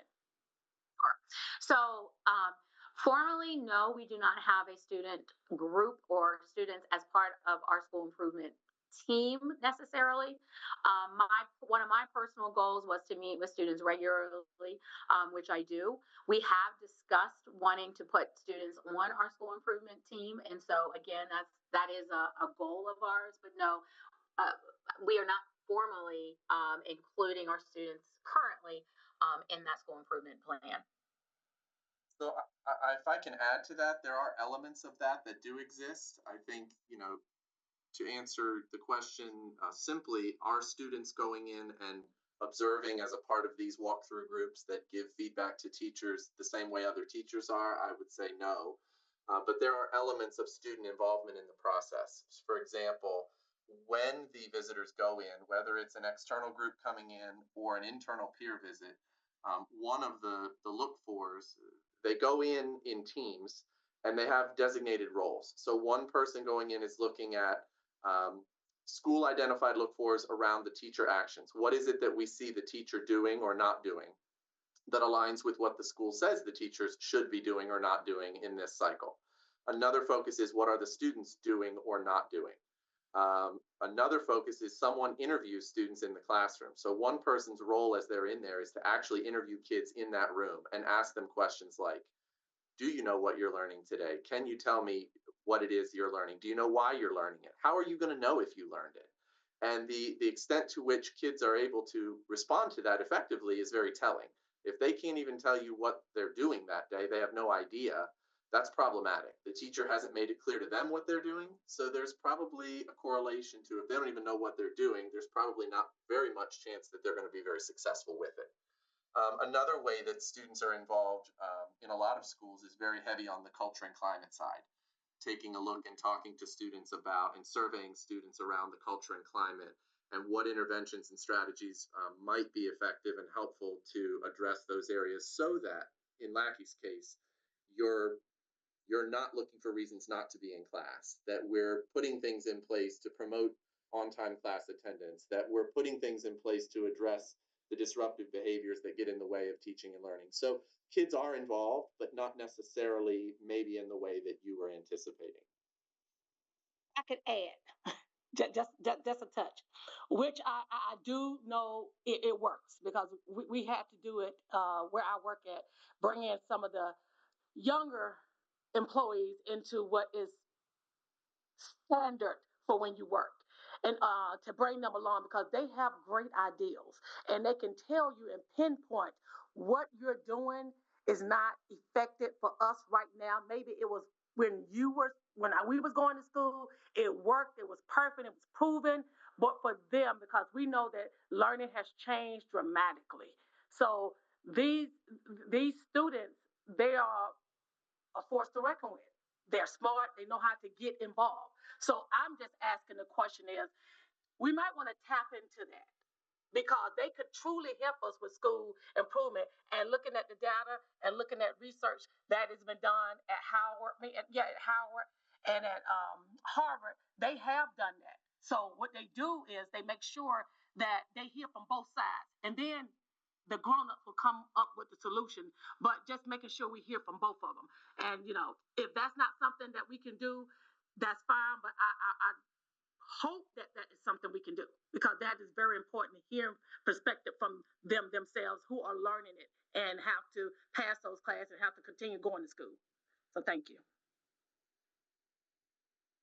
All right. Thank you, Ms. Butler-Washington. Dr. Navarro, did you want to respond to something that was just mentioned or? Yes, thank you. I just wanted to concretely echo that point, and I think Mr. Conley is right. We started that process. We need to increase it. But one of the things Ms. Butler Washington just said reminded me that one of your own, so Sam is sitting here quietly, and he and his classmates a couple of weeks ago gave feedback to our CTE program director on his classroom's experiences, the sequencing of courses, what teachers were covering during those courses, and if it made sense for the next course they had to take. And most of these guys are, I think, seniors. Correct me if I'm wrong, Sam. But one of the things that we walked away with as adults was we never get this level of detail to help us pinpoint how to do this work better. So I do want to just echo that because it was very refreshing to be able to get that level of feedback where we can make specific corrections on things like just even the scope and sequence and the congruence of content that gets covered in one class, maybe not in another, what needs to happen as experienced by the students. And so I just want to put that out there and again, agree 100%. Thank you. If I could add, Dr. Navarro, that was a note that I took down about how we can, and I see Mr. Verk has his hand raised. I haven't forgotten about you, Miss Amisha Thomas, but how we can get our SMOB in particular involved in this whole process. And, as I mentioned in a previous meeting, I was, pleased to sit in on one of their council meetings, and the exchange of ideas is fantastic, and it ties in well to the discussion around the student engagement. And I was very, very pleased to see that that's a strong consideration, because for those of us that just attended the MABE legislative reception, last week, it's all running together. That is one of the things that they very much highlighted on the panel, that how much it drops from about 75% overall enjoyment and engagement, at third grade down to about 25% by the time they're in high school. So this is a very key point, and I think this is a great opportunity. So, Mr. Verk, I'll let you, I'm sure you have a follow-up, and then Ms. Tanisha Thomas. I'd like to echo everyone's concerns. Dr. Navarro is right. We did have a group of seniors talk to Mr. Lowndes and Ms. Brandt about the CTE program, and it was very effective in getting to understand where a lot of the discrepancies were between what the staff wanted and what the students were getting. And I'd just like to echo that has been very effective in understanding areas that sometimes you might not even think of, and sometimes might be a lot simpler or a lot more complicated than one might realize. But with this presentation, with this issue directly, a lot of it centers around, does the student want to be in the class, right, as well as understanding the content, but the reasons for wanting to be out of class, that relies a lot on students. And another aspect is there are a lot of students who do want to make an impact for other students, because with the group that I had that talked to Mr. Lowndes, they knew that once they graduate, that's probably when their plan is going to be put into effect. All of their commentary is not going to impact them. It was only going to impact the generations of students, the classes of students after them. And I'd just like to say there are a lot of students out there at every single school who are really committed to making a change, and they would love to help. And thank you for the work that you have been doing, and thank you. Thank you very much. And then final point, Ms. Thomas. We're ahead of time, but a little bit over for this portion. Hi, yes. Thank you, Madam Chairwoman. So I was really interested as well. So thank you for Ms. Butler Washington asking the question about how student engagement is incorporated into the student improvement plans. I do think that's a critical piece as well. Kudos to Ms. Davis and Mr. Connolly. I think this is a great presentation, particularly because of the student perspective, really trying to identify why students may or may not want to be engaged. And then that added layer of asking the students for their firsthand opinion. But if you spend enough time around young people, you will find out that they sometimes have wisdom beyond their years, and they just don't articulate it well. So helping to pull that out, I think, would be quite valuable. The one question I did have is, so you selected a number of metrics that you identified a common thread or some correlation in order to monitor, measure those things, and then use that as a gauge for how you would then see if the things that you have done were working. When what's your plan for those things that you've identified now, seeing some progression, and then identifying other things in the future, so that it's a continuous improvement plan of sorts. So we're constantly sort of taking the pulse, so to speak, even outside of what those identified goals are. And so things as the school year unfolds and as we are looking at this specific data as it applies specifically to the school improvement plan as it is, other things are happening that may not necessarily be directly addressed in that school improvement plan, but we are taking notes and we are constantly talking about how we can change things and moving forward. And so while we may have a plan that sort of keeps us focused in one direction, there's lots of things happening every day in our building, and we're taking note of those things. And if they don't necessarily specifically address what we're doing in our current school improvement plan, it does not mean that we are not necessarily addressing those in other ways or looking to implement those as we move forward. We just want to be sure that we're not taking on too much at one time, or we're not going to do anything well. And so, again, we're looking at it through many lenses every single day. Thank you, Ms. Davis, for that answer. And I think that's great to hear. As we start to look at statistics and metrics, sometimes we get so focused, we keep those on and we just keep looking at them, and we may forget to add some things and or take some things away. And so it's good to hear that you kind of have that ability to look at the data, change, see the impact, and then add or subtract as you see fit. So that's great. Thank you. If I could just clarify, there's, the one change practice that the school is currently focusing on is not the only one that they've identified. Part of that early process in the summer, looking at last year's data and looking at the problem of practice, is looking at what all of the possible contributing factors to that problem are, and coming up with a list of a menu of change practices that, well, if we tried this, it would probably address this problem. If we tried this, it would probably address this problem. So they have a menu of change practices. What they were challenged to do along this idea of taking baby steps and taking things in chunks is to prioritize those. What's the thing that we think needs to be the first priority? And so this adopt, adapt, abandon that you see on the screen is really designed so that they can say at the end of a cycle, with this first priority change practice that we decided to focus on, can we say that it's fully adopted? Does the data show that it is so well ingrained in our school that we don't need to continue to focus on it? Not that we won't do it, but it's so well ingrained that it's muscle memory. It's going to happen whether we make that an area of focus or not. And if that were the case, then they would move on to another change practice on their menu. What they found from their cycle was it's not really muscle memory yet. Some of that data is showing that it's going in the right direction, but they weren't ready to move on to the second priority change practice. They felt they needed to focus in and dig deeper into this one, which is why they decided to adapt. And so there is that menu there, and the goal is that we get to a point where we adopt and we move on to something else that's now the priority. Thank you, Mr. Conley. I think that's great because, sometimes, we have lots of things that we try and change. Sometimes children are our greatest test dummies. But sometimes you also run out of runway, right? Longitudinally, you either didn't do it long enough or did it too long. And so to see that you have that balance is really great. Thank you. All right. Thank you very much, Ms. Davis and Mr. Conley. All right, I believe that was the end of the presentation. Yes, okay.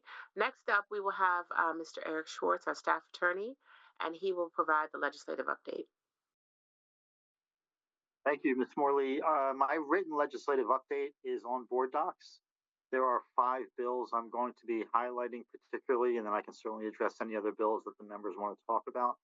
The first bill is Senate Bill 727. It's entitled Charles County Student Bus Transportation Provider Displacement. And what this bill does is it, in effect, mandates the use of private providers for public services for the next 10 years in Charles County for our school buses.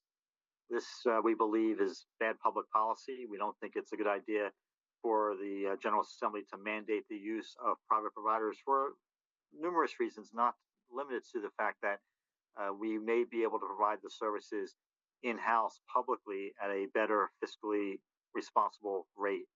And so this is a bill that we're suggesting that the board oppose. The hearing is coming up next week, and we are looking for the board to take a position actively in opposition to this bill. I will also note that there's a House version of this bill, House Bill 1359, which was just filed and dropped today.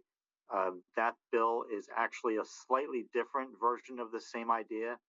It does the same thing, except there are additional provisions for a potential way that the board can buy out the services of a private provider by providing them with up to 2 years of payments for them to stop service. Again, nothing that we would support. So we're looking for the board to take a position in opposition to Senate Bill 727 and House Bill 1359 at this time. Ms. Morley, you're on mute. Okay, thank you. I was trying to get off mute. All right, thank you, Mr. Schwartz. Okay, and this is something, of course, that, we have all received and, been well aware of for quite some time. At this time, the chair will entertain a motion to oppose and to clarify, Mr. Schwartz, to oppose both, right? 727. Do you want to take them together or? One motion is fine. One, okay. To oppose Senate Bill 727, and you said it was House Bill 1559, is that correct? 1359. 1359, I apologize. Okay. So moved, Madam Chair. All right. Thank you, Madam Vice Chair. Is there a second? Second it. Seconded by Ms. Brenda Thomas. Is there any discussion? And Ms. Jamila Smith had to drop off. Oh, she's back. Thank you. And Mr. Hancock is not yet on, but we still do have a quorum. All right. And seeing no discussion, all right. All in favor of opposing Senate Bill 727. Oh, I'm sorry. You had discussion, Ms. Brenda Thomas. I apologize. Oh, there is discussion. Did you all have this? Oh, no. No discussion? Oh, okay, you were voting. All right. We're voting. Sorry. We jumped ahead. Apologies. Okay, no worries. It's okay. I just want to make sure if anyone wanted to say anything. Okay, all in favor of opposing Senate Bill 727 and House Bill 1359. If you could please raise your virtual hand, it's a little easier to count. All right. Let's see. 1, 2, 3, 4, 5, 6, 7, 8. All right. Thank you very much. If you could please lower your hands. All right.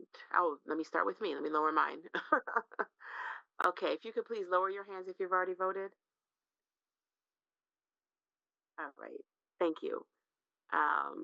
Ms. Tamisha Thomas, I think your hand is still raised. Okay. Thank you. And all opposed? Any abstentions? Okay, we have one abstention, Ms. Bella Washington. All right, thank you. The motion passes. Bill I'm going to bring up is Senate Bill 429. It's entitled Excellence in Maryland Public Schools Act. This is the governor's version of education funding for the state, his blueprint changes and education funding changes that he is proposing. There are some things in this bill, there are a lot of things in this bill, but there's some things in this bill that school systems may appreciate, including the fact that he's supporting or suggesting that the General Assembly vote to support an interstate compact, which would allow us to attract additional teachers to Maryland. That's something that would be helpful as we're addressing our teacher shortage. But most of the things in the bill are a little concerning to us, especially concerns about funding cuts to local school systems. One proposal, for example, is to shift some of the money that was targeted towards our public school systems to the State Department of Education to hire additional staff to do programming. That money is still deemed to be public education money, and the governor is touting he's not cutting public education, which is true, but it is cuts to, they do amount to cuts to local boards of education, which is concerning. So there's some things in this bill we like and some we don't. I know that PSAM, this Public School Superintendents Association of Maryland, has been actively lobbying on this bill, as is the Maryland Association of Boards of Education, which has taken a position on this bill as well. And so there are groups out there taking action. I'm bringing this to the board, not necessarily to take a position on the bill. We've already expressed our concerns through those two organizations, but just to bring it to your attention. Thank you, Mr. Schwartz. Are there any comments or questions related to Senate Bill 429? The next bill is Senate Bill 852, House Bill 1245. It's called Maryland for Blueprints Future Alterations. And this is the bill that the local superintendents around the state have proposed to adopt changes to the blueprint that would make it more effective and more efficient to implement. Again, I'm not looking for a position on the board on this bill. I'm bringing it to your attention because this is a bill we're hoping gets a lot of discussion and attention in Annapolis. The people who are proposing this bill are the superintendents, who are the ones who are responsible for ensuring success for the blueprint. And we hope that the General Assembly takes into account their input. They're the ones on the ground, so to speak, who are actually doing the work to implement the blueprint in their school systems. So we're hoping that this bill gets a lot of attention, and best case it would be moved forward in Annapolis. Are there any questions or comments around Senate Bill 852, House Bill 1245? Dr. Navarro, anything else you'd like to add? I just want, I've been advocating, as you're aware, Chair Morley, that to our legislators, that to get compromise across 24 school systems who are in different situations and are serving students, this was an important task that the superintendents took on to codify lessons learned and our best thinking about strategic next steps to continue the reform efforts, but to do it efficiently and effectively. And so we ask people to be informed and make informed decisions. And this is our hope, that as decisions are made, it is based on information from the practitioners. Thank you. Great. Thank you, ma'am. Any other questions or comments? Okay, Mr. Schwartz. The next bill is I'm going to bring forward is Senate Bill 75. This is Juvenile Law, Probation, and Treatment Services Required Disposition, entitled the Parent Accountability Act.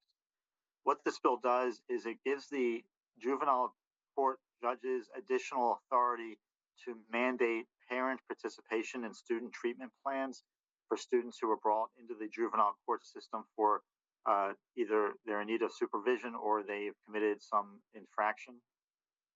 Current law already allows for the judges to issue and order parents to participate, but this gives the judges additional authority and ability to make those decisions and mandate parent participation with additional penalties for parents who don't participate. This is not a bill, again, we're taking a position on. I'm bringing it to your attention. I know there have been some questions about this from board members and from staff, and this is a bill that is being sponsored, again, just in the Senate. There's no cross-file, and it may have some movement in the General Assembly this year. Thank you, Mr. Schwartz. Yeah, there's been a lot of discussion about this. Can you give us an idea of, when you talk about, giving the judges additional authority to hold parents accountable, as we've heard, candidly from constituents about this, what would that look like, beyond what they currently can do now? And is it, and what would it, entail exactly in terms of, student behavior, absenteeism, all of the above? So the bill would allow the judges to order the parent to participate in the development of and implementation of the treatment plans. Because currently, right now, there's a general authority of a judge to make decisions along these lines. But it's not 100% clear at times if they can order a parent to actually meet with a counselor and sit down and help write a plan or develop a plan for their child. This gives the judges the ability to order that. Okay. So this doesn't, because some of the things I've heard floating around is the possibility of like jail time, or so it doesn't rise to that level at all. Is it just specifically around participating in the treatment plans? There's always penalties for not following a court order. So, is it likely that a parent will be jailed because of this? Not likely, but that's always a possibility if a parent is defiant as opposed to having a reason why they can't participate, or attempting to participate and not being able to for some reason. That penalty would be available, as any penalty would be available for a judge to order if the participant is not, if the individual is not following the. And thank you for that distinction. So that's more the nature of any court order that they'd violate, rather than that being an inherent part of this particular bill. Just to clarify. Okay. Thank you, Mr. Schwartz. Are there any other questions or comments? All right. Mr. Schwartz, anything else? The last bill I'm going to bring forward is House Bill 596. It's entitled Education Dependent Children of Service Members Advanced Enrollment Procedures. Current law allows the school systems to work with parents who receive military orders to transfer into a school system during the year to help their enrollment, to smooth out their enrollment for their children, to make it easier for the child to enroll. That's current law. This bill more clearly codifies some of the expectations that the state would have for school systems to help parents who are, again, moving into the county based on military orders to have their children enroll. It would now be entitled, for example, advanced enrollment, as opposed to just early enrollment or some other wording that the law would use. It's advanced enrollment. The bill is not concerning. It's something that we already do and we already certainly can do. The reason why I'm bringing it forward, though, is there are a couple provisions that we do have concerns about. I believe they were unintentional problems. It wasn't intentional to bring these provisions into the law. But what the bill would say is that parents who would participate in the advanced enrollment for their children may be able, again, it's not clear, that's why I'm looking for clarification, may be able to pick which school their child enrolls in, as opposed to enrolling in the school where they're zoned. So current law is when they enroll in advanced, then they move to the county, they have to go to their local school where they're zoned to actually enroll. Or if they can get into a countywide program, a CTE program, for example, they'd be able to attend those. This bill seems to imply that they'd be able to pick which school they can go to. I don't think that was the intent of the bill, but the way it was drafted has that implication. And the bill also has an implication that these students will be able to access whatever program they would like to participate in. Right now, obviously, if they qualify for a program or an extracurricular program, they can participate as any other student can. This bill seems to imply, and again, I don't know if it was intentional or not, that they would be able to pick which program they can enroll in, even if they don't otherwise qualify. And so I think with those two clarifications, or those two proposed amendments, we think the bill would have support. I know that PZAM is pushing for those amendments for the bill, and there are other counties who are doing the same. The reason why I'm bringing it forward is this is a bill that's the primary sponsor is Delegate Patterson, and I think she may be interested in hearing from us if we're supportive of her bill. Again, with these tweaks to make sure it's clear what the intent is. Okay, I think those are definitely important distinctions to make. And I see several colleagues would like to offer comments or questions. Ms. Jamila Smith and then Ms. Bella Washington. Thank you, Chairwoman. Mr. Schwartz, just a clarifying question. Is this bill only pertaining to K through 12, or does it include early education as well? That's a good question. Without rereading the whole bill, I'm thinking it's K through 12, but I can certainly look. I don't know if that actually clarifies what the enrollment is. I'm looking quickly to see if I can find that. I know it is K through 12 at least, but it could also apply for pre-K. I'm looking quickly. I don't see it addressed directly. So I believe it's like any other enrollment. So I believe it could include pre-K, but I think the intent of the bill is K-12. I'm just curious because in our kind of pre-K classes, I know we have very limited space and have a tiered structure sort of set up to ensure that we're able to spread and diversify kind of the students who are allowed access, mainly looking at those students who are most vulnerable. So I'm curious if through this bill, military students or students who will be coming into the county would be considered part of those protected classes who can get kind of first choice in our pre-K programs. So that's kind of why I was asking whether or not this is K through 12 or it's pre-K through 12. That's a really good question. And one of the concerns is that, as we know, military orders can come anytime during the year. It's not always the beginning of the school year. And so if a student comes in halfway through the year and their child is trying to get into a pre-K program that's already over-enrolled or filled, whether they would have a guaranteed seat in that place. And I think it's a good question to raise with the bill to make it clearly and indicate that we don't want students who are coming in from outside the county to displace students who are already in programs. And just thinking about the fiscal, connotation, if we had to increase staffing because we had, more military service members and their young children coming, and the center was already at capacity, having to hire additional staff, perhaps having to expand rooms, what that would then mean. Good question. I had similar thoughts, Ms. Smith, around potentially choosing which school your child could go to for those schools that may already have, issues with over enrollment. All right. Okay, Ms. Warren just dropped in mentions preschool on line 27 of the bill. Thank you for clarifying, Ms. Warren. So it does include pre-K. All right, Ms. Butler-Washington, and then Ms. Kramer. Thank you, Madam Chair. Being a military spouse who have traveled all over, I can assure you that once your child leaves that school from wherever they come from, there is a transcript inside of there that dictate where your child education level is. So you cannot jump another program saying if your child didn't do good in New York and then you come to Maryland and you saying, okay, I want my child in all honors class. That would never happen. That can't happen because you have a transcript taking you from here, and the school must honor that transcript. So that is, I don't think this bill intended for that, but the rules are wherever your child lands, it will be the exact place where it will land, whatever state or country they go to. You cannot jump. And I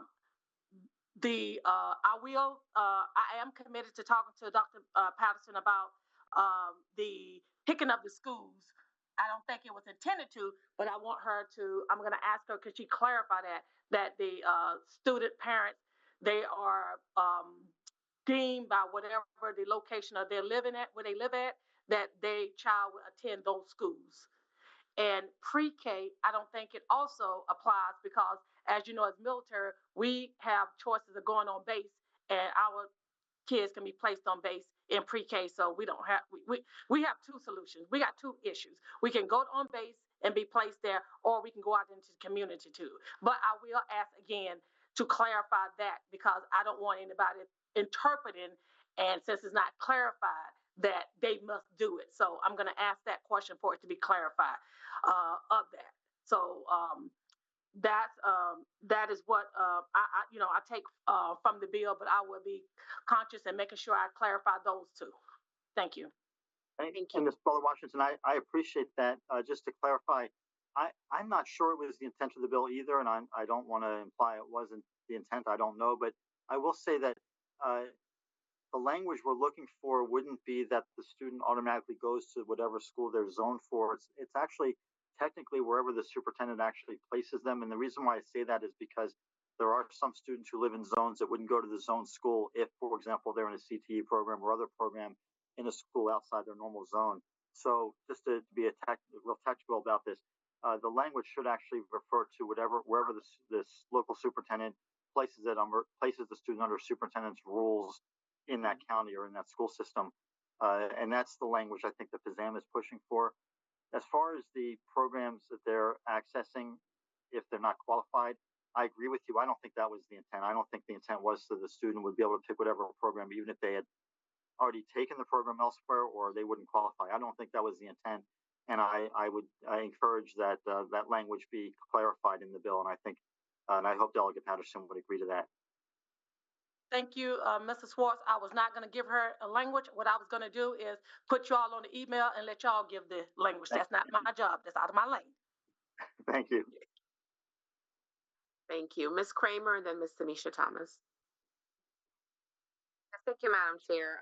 Just real quick, so Mr. Schwartz, you're saying that PAZAM has or plans to present, amendments to this bill. So I do think it would be important to make sure that Delegate Patterson has those available. So do we have plans to send that language to her?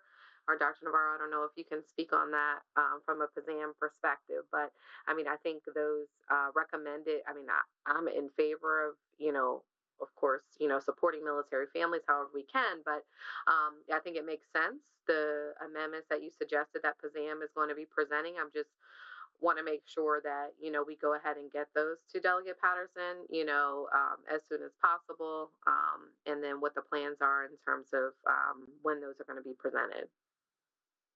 And I appreciate that. I'll let Dr. Navarro speak about PAZAM. I will say that I think what we may want to do is take a position as a board in favor of the bill with amendments, and we can certainly explain what those amendments are in our position paper to Dr. Navarro, Dr. Patterson, so she can see where we stand. So we're looking for an actual position for the board to take at this meeting if possible. The hearing is tomorrow at in the General Assembly. Okay. Thank you. All right, Ms. Tanisha Thomas. Mr. Schwartz, thanks for bringing this to our attention, but I also wanted to make sure, just for the sake of the public, we really need parents and others to get involved, to weigh in, to provide either, their feedback to the school board, and or if you feel so compelled to drive to Annapolis to be on one side or the other, we encourage that, because these are there will definitely be a lot of time in the future where your participation in legislation that's going to affect your children will be important. And so I just wanted to say I encourage parents to really listen intently to what Mr. Schwartz is talking about, and to give us feedback so that we can make sure that we're recognizing the positions that you want to have, or we even just understand, what you would like to see. So that's it. Thank you. Thank you. And they don't even, yes, ma'am, they don't even have to drive. They can submit testimony virtually. They can submit it written. So there's a lot of ways, but that's a very important point to make, Ms. Thomas.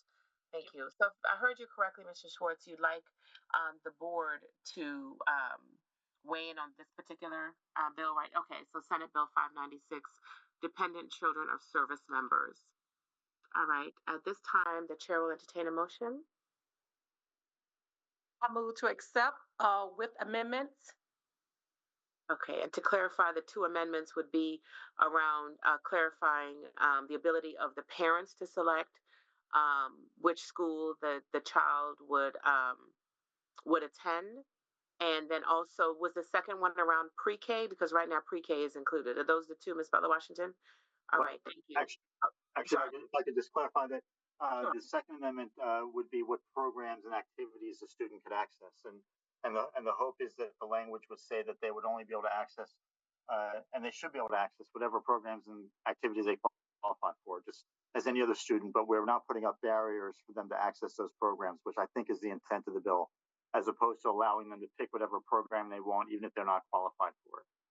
Okay, so since it does also mention pre-K and that concern was raised, do we want to potentially add a third amendment then on behalf of the board? Because if I'm hearing correctly, and board members, please weigh in. That was a concern as well. I think Ms. Smith first raised that point, especially considering our current constraints. Yes, Ms. Thomas. I just have a question for Ms. Butler Washington for clarity purposes. So you spoke about the fact that military families have the CDCs that they can use on the base, but then they also have community daycare providers that they can utilize. Given that we are far from a military base, given that our proximity to military bases and whether or not those particular bases have space on the in their CDCs, and also, if a parent decides to keep their child in the community versus where they, are going to report to duty every day. How important is that piece for the pre-K? Because regardless of whether we say yes or no, they always have the option to use the CDCs no matter what. So I just wanted to get your, thoughts about how important that one piece is, because a lot of the CDCs will be, full to capacity, and then they're on a wait list. So then they're forced to come back to the community. So just your thoughts. Well, see, with military, we get funding. We get funding. If the amount is higher than CDC, they give us money to go out into the community so we can go to a petite a daycare, or we can go to a pre-K establishment that has a pre-K. So the barriers are a little different because we get money if it goes over the standard of CDC. Right. So I guess my point would be it's not that crucial because the military families have options. Right. I worked at the CDC before, so I understand those options, but I just think it's important to realize whatever we put in place, it doesn't need to be so, restrictive, because already the options are available for the military families. And so I guess I just wanted to get clarity on that point. Thank you. Okay, so let's one moment, Mr. Verk. I see your hand. Let's clarify exactly what the motion is then, in light of the information that Mr. Schwartz shared, because Mr. Schwartz, two proposed amendments that he was seeking board support on was the first being the parents being able to pick which school the child can enroll in. The second is the students essentially being able to access any program that they'd like to participate in, even if they're not qualified. And then there's potentially a third, this concern about this affecting beginning from pre-K rather than K through 12. Mr. Verk, your hand isn't up for that. Okay, gotcha. All right, no problem. All right, so let's first clarify that. And Ms. Brother Washington, I don't believe we had a second yet. Did you want to amend to clarify the motion to include pre-K? You don't have to. I just want to confirm it. Can I get the Senate bill numbers? I think that would be better. Okay, this one is House Bill 596, Dependent Children of Service Members, Advanced Enrollment. It's actually cross-filed with Senate Bill 601. Thank you. I missed that part, 601. Yeah. Okay. All right. I will say it. Okay. I move that House Bill 596/Senate Bill 601 be, oh my God. That we support with amendments? We support with amendment to the bill. Okay, and what amendment specifically? Amendments that Mr. Schwartz stated that he was going to submit with it. Okay, so he mentioned parents being able to pick which school the student can enroll in, and also the students being able to access any program that they'd like to participate in, even if they don't qualify. I'm paraphrasing. Did you also want to include that we're requesting that it begin with K through 12? Because right now, pre-K, would be included. Is that an amendment, or you just want to do the first two? Just going to do the first two because just like Mr. Misha said, that military, we know that. So if we come here and if you don't give it to us, we have two other options that we can go to. So it doesn't matter for us. Okay. All right, with the first two. Okay, thank you.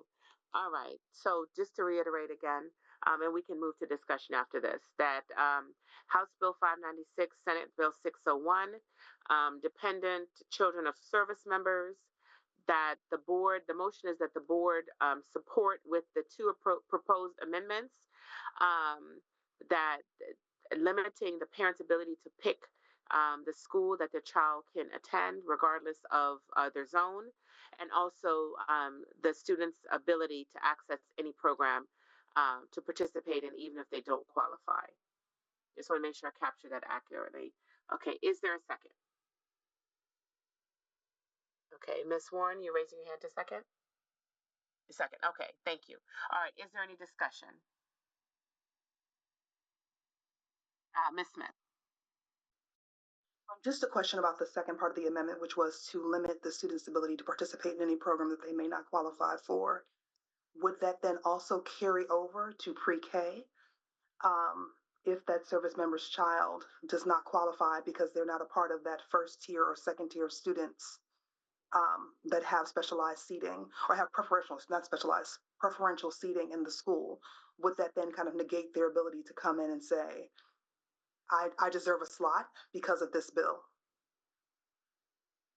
So trying to see if that amendment kind of gets at my point, and we don't necessarily have to have a third.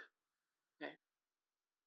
Good thoughts, Mr. Schwartz? Yeah, I don't think that was the intent of the language. It could be read that way. Again, the language is not 100% clear. It's not a bill that's perfectly drafted. I should say it that way. And it's not the fault of the sponsor. It's sometimes the way that the bill drafters try to capture what they're trying to get, and they don't always get some of the nuances here. And I think that's an issue with the bill, that it doesn't clearly address pre-K. I think looking back on it, I believe pre-K is covered because it's still enrollment in Charles County Public Schools. So I think that would be covered generally. I think the part about the academic programs and the extracurricular programs are talking more toward academics and extracurriculars as opposed to pre-K versus other grade levels. So it would not. So my answer is it would not cover the pre-K issue that we're talking about. Okay. So it'd be safer just to request that it be amended to be just K through 12 specifically. So to add that third point. Okay, just want to clarify. Thank you. Okay, yeah. So if I'm understanding Mr. Schwartz, as it relates to the participation, you're talking about like mock trial or sports or that type of. Okay. Or, and potentially CTE programs or other courses they may want to take, even if they're not otherwise eligible to take them. Okay. All right. So are you proposing a friendly amendment, Ms. Smith, or was that just a clear? You are. Okay. I am. I was seeking support from someone on our group who is a parliamentarian. So let me know the proper way of doing so. Yes, ma'am. Well, yeah, we certainly can. What we would do is vote on that first, and then go back to the original motion. So Ms. Smith is proposing to add a third, to add back the original third point, which was pre-K, so that the bill would cover K through 12. Right, K through 12, rather than pre-K 3 or 4. Okay, is there? Yes, will you finish, Ms. Smith? Okay, all right. Is there a second for the addition of the third proposed amendment? Is that Ms. Kramer? Okay, thank you. All right, so now we can have discussion just on the third proposed amendment, since that was an amendment to the first two. Stay with me, y'all. I know it's almost lunchtime. I know. This morning's like, what is going on? All right. Is there any discussion? Ms. Butler-Washington, you have your hand raised for that? Yes, I was just going to say, I don't know if anybody saw it in the chat, but Dr. Navarro stated that she was adding it to her amendment already. Once I said what I said my motion, she immediately put in there that she was adding it to her amendment for pizzazz. Yeah, I was gonna say, yeah, she's proposing that for PZAM, but that's a little different than if we as a board would support it as written. Am I understanding you correctly, Dr. Navarro, that you would seek PZAM to add the K through 12 as an additional amendment? Yes, and I don't want to go down a rabbit hole, but I do want to just I just want to remind folks, different LEAs have, like, the blueprint requires a minimum threshold. That's the tier 1 for 4-year-olds and 3-year-olds. However, there is an LEA. Well, there are a couple LEAs across Maryland who have, if you're a 4-year-old, they have everybody going to pre-K right now. So I do think that additional conversation around Ms. Smith's asked to make it K through 12 is a good amendment to consider for the board. It makes it clear also just beyond you as a board here for this point in time to all of the other boards in the state to be clarify that K to 12, because people are all over the place about what they offer and what they pay for locally for pre-K. Good point, because there's some that haven't quite, really delved into pre-K 3 yet. So yeah, that's an excellent point, Dr. Navarro. Okay, so at this point, we'll call the question because we are down the rabbit hole. So I'll ask for a vote just on the friendly amendment to add pre-K. Well, no, let me phrase it this way: a friendly amendment to have this bill, HB 596 SB 601, to only apply to K through 12. All right. All in favor, please, and SMOP can vote on this. Please raise your virtual hands. All right. Okay, so we have 1, 2, 3, 4, 5, 6, 7, 8. Thank you. If you could please lower your hands. All right. Any opposed? One opposed. Thank you. Any abstentions? I believe everyone voted. Okay, thank you. All right, the motion passes.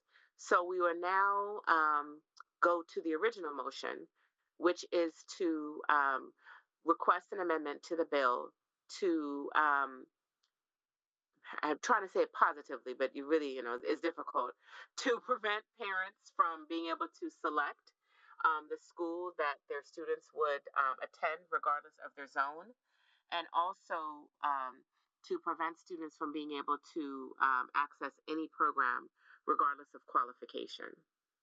And then by extension, it would also now include having the bill be for K through 12. Is there any brief discussion? Ms. Butler Washington? I'm just gonna say, just put military in front of it, because I don't want people to think we talking about all of the parents. It's for military. Absolutely, yes. Yeah, it's again the dependent children of service members. That very important distinction. Ms. Kramer. Yes, just want to clarify. So we voted on the amendment on adding pre-K only. So now we have to vote on the original, right? With the other two amendments? Okay. Yes. So we're voting on the original bill. Yes. Sorry, I'm, tracking. It's important to know what we're voting on. It's all good. All right. Any other questions or comments? Okay. Seeing none, all in favor of the additional two amendments, please raise your virtual hands. All right. That is unanimous. Thank you, board members. And then, Mr. Verk, you said that you had a question or comment after I'm sorry. Ms. Morley, did I see Dr. Smalls raise her hand? I'm sorry. Yeah, she did. Okay, great. Yes, thank you, Dr. Navarro. Mr. Verk, you had a question or comment? Yes, Ms. Morley, thank you. I had a question about this. There was just a bill I've been interested in, and I was just wondering about the board's opinion and whether it was being followed. House Bill 56, the Your School, Your Voice Act, which would lower the voting age for individuals in an area in a county in Board of Education elections to vote for Board of Education members if they were older than 16 years old instead of older than 18. I was wondering if that was being followed, and if just about any opinion on that or discussion on that. Mr. Work, can you say the number again? I'm sorry, I missed it. Yes, sir. 1 minute. It's House Bill 52. 52. All right, thank you. Yes, sir. Thank you. I don't believe that's one of the ones that we have discussed, Mr. Schwartz. Is that correct? It's not been discussed. This is a bill that's been in previous sessions. It's never really gotten much traction. It's being sponsored by just a single member of the House of Delegates. And so it's not a bill that's gotten a lot of attention by the education lobbyist community, unfortunately. Yeah, that makes sense, because it's just like in the student representative communities, it's been brought up a lot. I've been to meetings about it that were kind of trying to rally support, and I was just wondering, how much traction it has been getting. But thank you. Okay. Ms. Butler Washington, did you have a point you wanted to make about the bill? Yes, I was going to say, Mr. Burke, that bill I asked about, because that's the one we was going to talk about, Madam Chair, when we go to on our Advocate Day for the links. So the they assured me that it's not going anywhere. It's been there forever, so don't even worry about it. So I had to take that question off. So thank you. All right, thank you for the clarification. All right, Ms. Kramer? I had two other bills as well. Are we done with Mr. Schwartz's bills that I can ask about those? Okay. So one was House Bill 66, and this came up on our legislative call, Mr. Schwartz. I don't know if you recall our legislative call with Maeve, and it was about energy, requiring school systems to report their energy usage. It was proposed by, I think, Delegate Wu, who used to be on the Anne Arundel County Board of Education.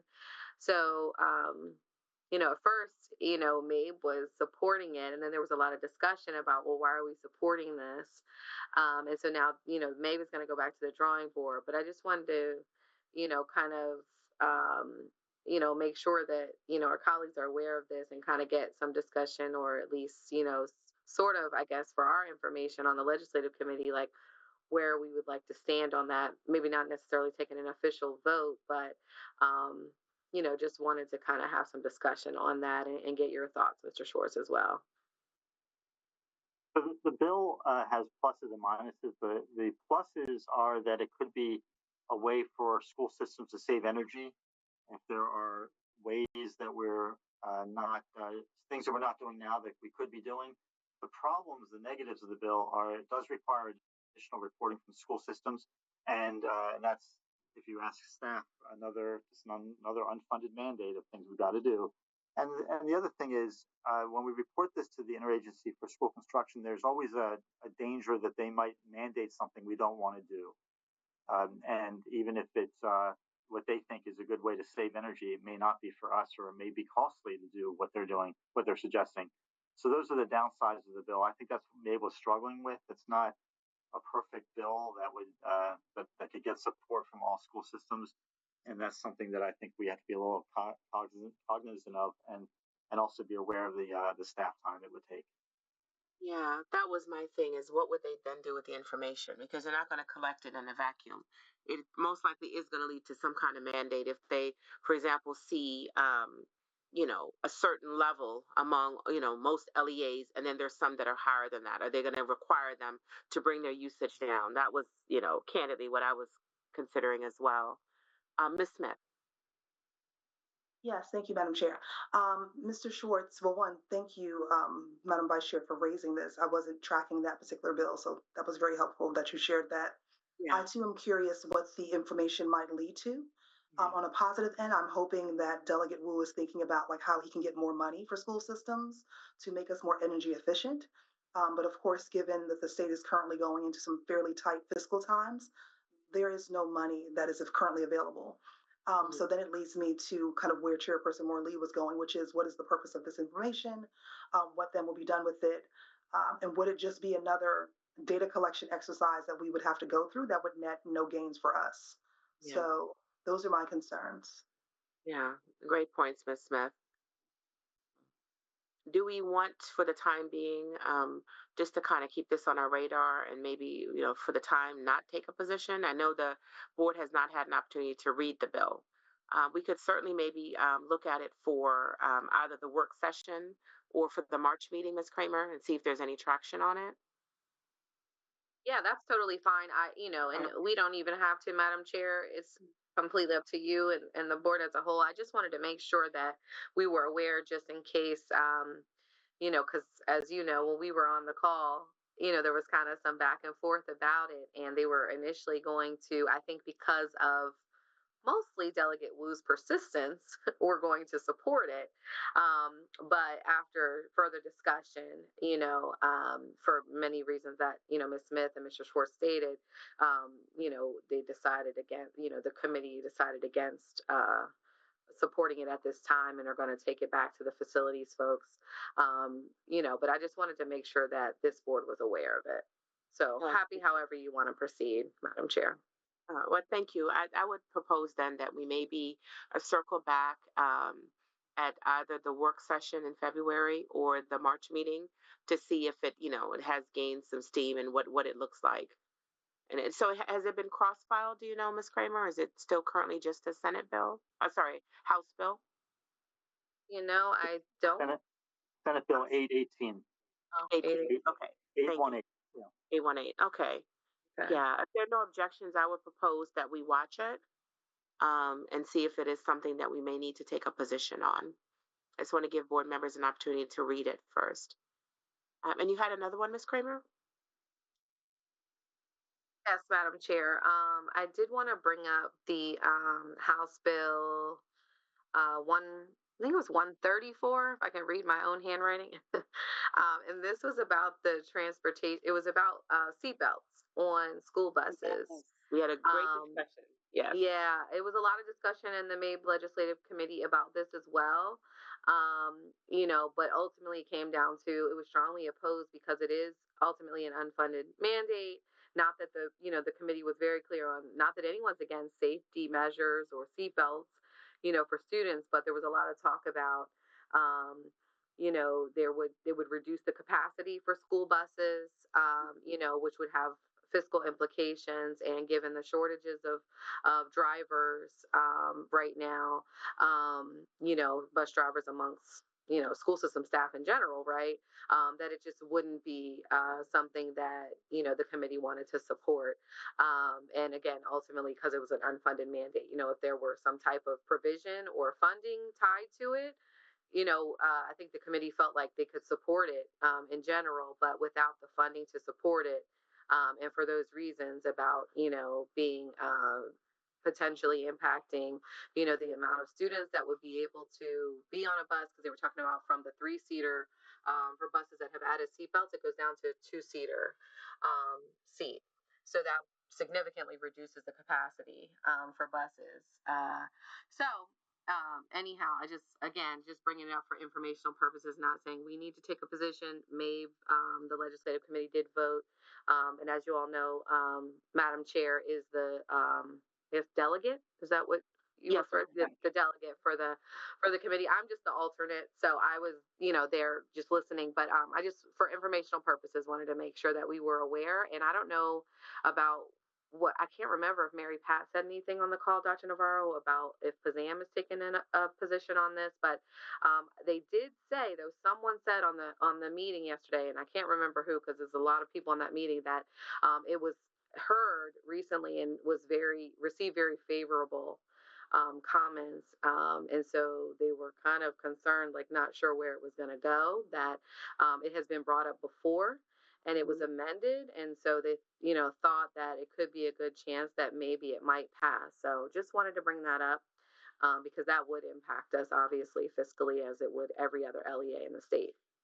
And thank you, Madam Vice Chair. I believe we've had a discussion around this particular bill as a board, and Mr. Hine put in the chat that CCPS is requiring seatbelts on all new school buses next school year. We are not retrofitting existing school buses, and I believe that was part of the discussion as to whether the existing buses, and that's where a lot of the costs would come in, and that would, of course, then impact routes, because if the buses can only seat 2 across, then you're going to have new routes, and then people mention you're already struggling to find bus drivers. So that does have considerable fiscal impacts. Dr. Navarro, you came off mute. Did you want to add something? I think this is, as Mr. Heim put in the chat, this is where we are right now. I would caution the board that right now during fiscal times, as Ms. Kramer said, every superintendent is absolutely for safety of students and additional safety pieces. Right. But right now, the mandate of 2027 is nearing, and we're very tight with budget. So what we can do today, we might not be able to continue anyways doing. And so I think that's the nervousness about this bill. I think we should watch it and see if the board, if it moves forward as well. They have a very strong advocate that will speak to it. So perhaps that's also why folks are watching it carefully. But now there's a cost component, and people are also cautious about that. And, to reiterate Vice Chair Kramer's point, it's not that in any way that, we're potentially wanting to sacrifice or willing to sacrifice the safety of the students. At least one member mentioned that even in worst case when there have been bad bus accidents, typically the students are still safe on the buses, just given the design and the size and all that. So it's not a case where like a typical passenger vehicle where the seatbelts are mandatory because of how they're designed. So they did raise that important point that, and Miss Brenda Thomas is much more of an expert in this area than I am, but the buses are built for safety. So it's not that we're, compromising student safety with, not supporting this bill. In case anyone was wondering, like, why would they not want seatbelts? So any other comments or questions related to that? This was a very good discussion. Thank you, Madam Vice Chair, for the additional bills, and Mr. Schwartz, as always. We appreciate you tracking the bills. Full disclosure, we are well over time. This is not usually one that goes very long, but this was good because there are several bills that will be impacting us. Ms. Mackey, we were scheduled to take a break at 3:15. I suspect that there is some requests, suggestions, need for, some kind of bio break. I know you're not feeling well. I'm so sorry. Are you okay with waiting until our break? Because if you need to go, we can push through. Nope, I'm good. You're good? Okay. Yep. Oh, and one final note for Mr. Heim. All buses have delivered students home safely this afternoon. Yes, that is wonderful news. Thank you for that, Mr. Heim. I know many of you had to stay until the last student was taken home. So thank you to our staff that, always stays behind to make sure everyone gets home. And just side note, Dr. Navarro, if you need to go off camera to go home as the snow picks up, please do so. Please don't be a martyr. We do not need to send a search unit to get our superintendent. No, that's okay. I have Mike Heim across the annex, and he's ready with his humongous whatever pickup truck or whatever we give him. I did, Ms. Morley, before we take a break, I just wanted Mr. Schwartz, if he may, just give you some context about our public forum because we can adjust the time, if you don't mind, and then he's going to get on the road right away because he's got to drive home. Yes, Mr. Schwartz, please do. So as you know, our policy and our practice is to have a public forum at every board meeting, but I have some news for the board that we have no speakers signed up for public forum, and we're not allowing individuals to come in person today because we're virtual. So because we don't have anybody already signed up, we don't have to have a public forum. We don't have to wait till 6 o'clock to have our public forum, and therefore we can move the board meeting along and finish without having to wait till 6 o'clock to have public forum. Okay. I appreciate that, Mr. Schwartz. Thank you very much. And, to our millions watching, please feel free if you have anything you'd like to share. We plan to be back in person for the work session, and you could certainly sign up to speak virtually then as well.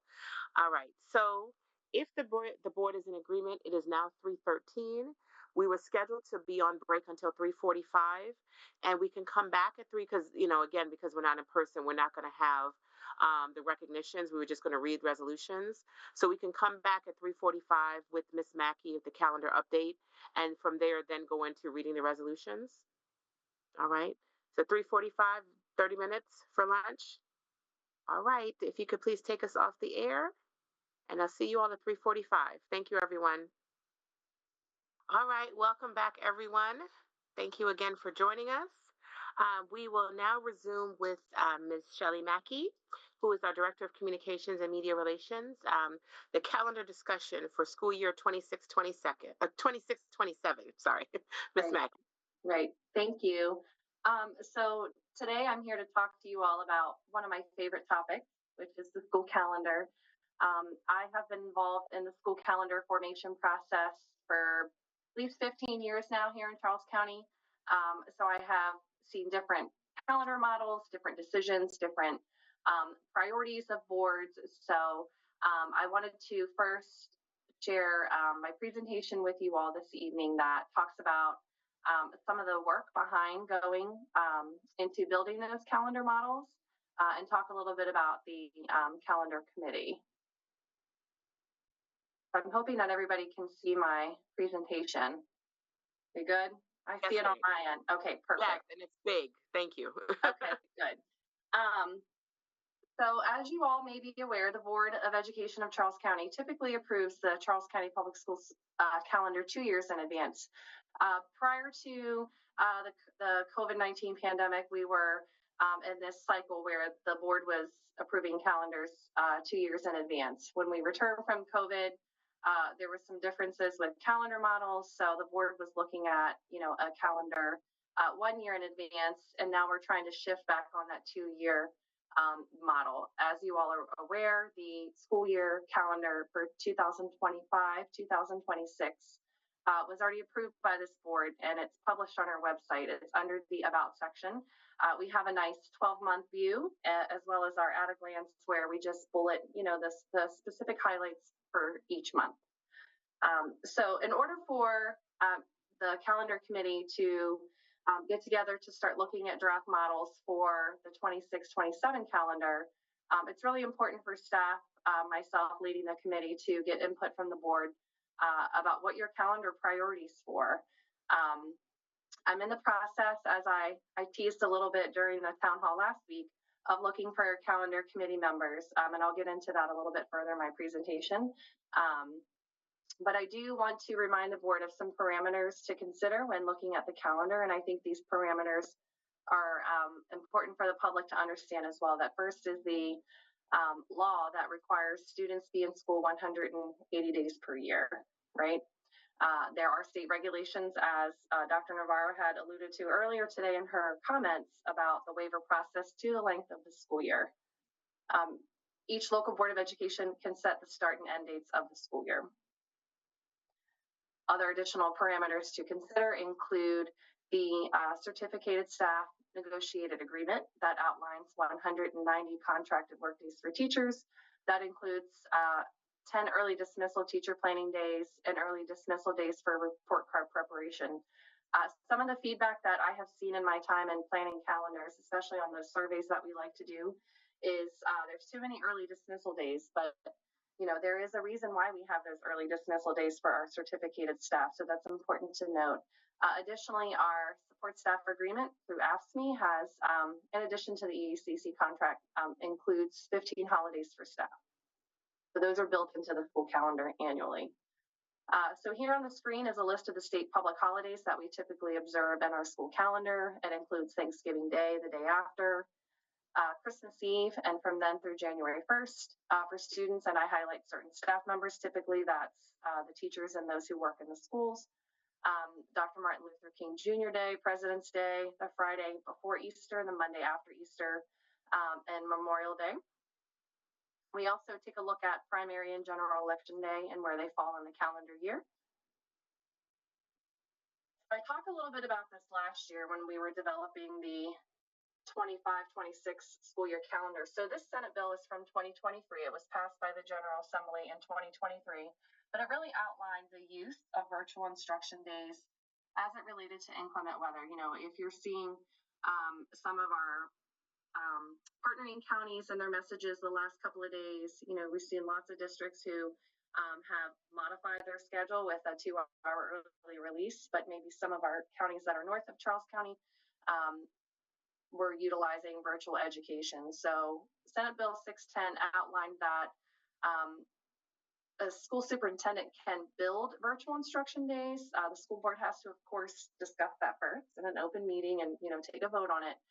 But that calendar also has to include identified makeup days. So physical days where students are in school, and the virtual instruction platform has to be synchronous, right? It has to include some live instruction. And I just briefly went over this. And the state considers virtual education more than 4 hours of synchronous instruction. So again, that's face-to-face, through the Zoom format. And it's not really that asynchronous thought where maybe teachers are assigning work for students to do from home.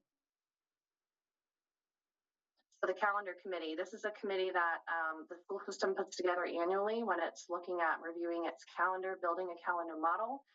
Typically, our representatives are members from the EACC and AFSCME, parents, students, instructional staff, and support staff as well. The interest application for students, parents, and community members is open through Friday. Right now, I think we have about 17 individuals who have volunteered to serve their time. Our first meeting is on February the 19th. And once the committee has that initial meeting, I'll talk about the calendar and the formation process. And typically I'll review this presentation for them to give them a little bit of background if they missed today's presentation, if they're not familiar with the calendar planning process, so that the committee understands those parameters that I highlighted before we start our work. Those drafts are reviewed by the senior leadership team. We take a look at any conflicts, any issues, marking period, any holiday concerns, and then Dr. Navarro will review them, and then the committee will bring forward to the board drafts for your review, your input. Part of that calendar process in prior years has been a survey of our community stakeholders in those calendar models. Which model do you prefer? Do you want more, you want a longer winter break? Do you want a longer summer? You know, we still do have some community members who do like to provide that feedback that they would like kids to start school in September. So surveys are a way for us to kind of gauge the community on what their calendar interests are. So this afternoon, one of my guiding questions for the board at this time is, you know, what are the priorities for the board for the 26-27 calendar? And the committee will utilize those priorities, talk about those priorities as it starts to initially examine those models at our first meeting on February 19th. The goal is to have draft models to bring back to this board for discussion, consideration, review at some point in March. And finally, questions or comments? Thank you very much, Ms. Mackey. I'm sure my colleagues have some input. As I wait for hands, one thought is we got some feedback at the town hall. It was a question from one of our parents/community members, and you know where I'm going, about possibly having 2 parent-teacher conference days. Yep. I know we've gotten a lot of feedback on the fact that people feel like it happens a little early in the year, and you know, around Indigenous people, or on Indigenous Peoples Day in October, and the children at that point have barely been in school for 2 months, and possibly of maybe having another one in the spring. And I'll just add, for me, I'd like to keep Veterans Day as a holiday. That's very important. And also the 2-week winter break, I think, is very needed. I know we've had some discussion about people that may be impacted negatively. And also just as often as we can, just having, if we can have a day a month or something similar, just so we don't have long stretches where there's nothing, because I think that's the problems. Of course. So Ms. Morley, can I ask you a clarifying question? I'm sorry, I don't mean to interrupt you. So for Veterans Day, yes.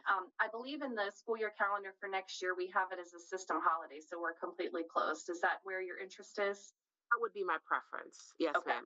But at a minimum, out for students, but preferably for all, because I know, of course, we have some staff who are veterans.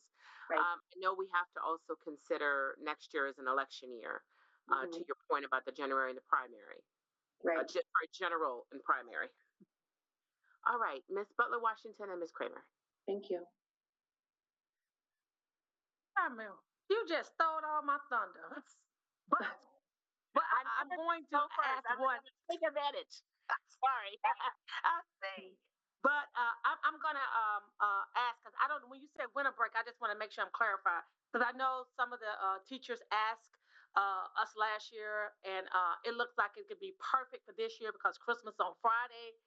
And so I was going to see if it pleases the board that we could go do that from December the 24th all the way and come back on January the 4th to give them that whole time with their families, so they could be, you know, it's only 7 days. So I know not only 7 days, but it's 7 days, and I think it's something that would be appreciated that we have thought about, and the day landed so well on a Friday, so it looked like it could be doable this year. So that's all I have. And veteran, of course, was my day. I didn't see it on the list, so Madam Chair has already stated for it, so thank you. Yes, ma'am. I remember that lengthy discussion around that. So to clarify, December 2026, Ms. Butler-Washington, you're proposing closing starting on the 24th of December and then reopening on January 4th of 27? Okay. All right. Thank you, ma'am. Ms. Kramer? Thank you, Madam Chair. And you stated most of my my preferences that I recalled from previous discussions. Definitely support Election Day, both primary and general Election Day. Obviously, Veterans Day also support that, and the request for a later conference, parent teacher conference day.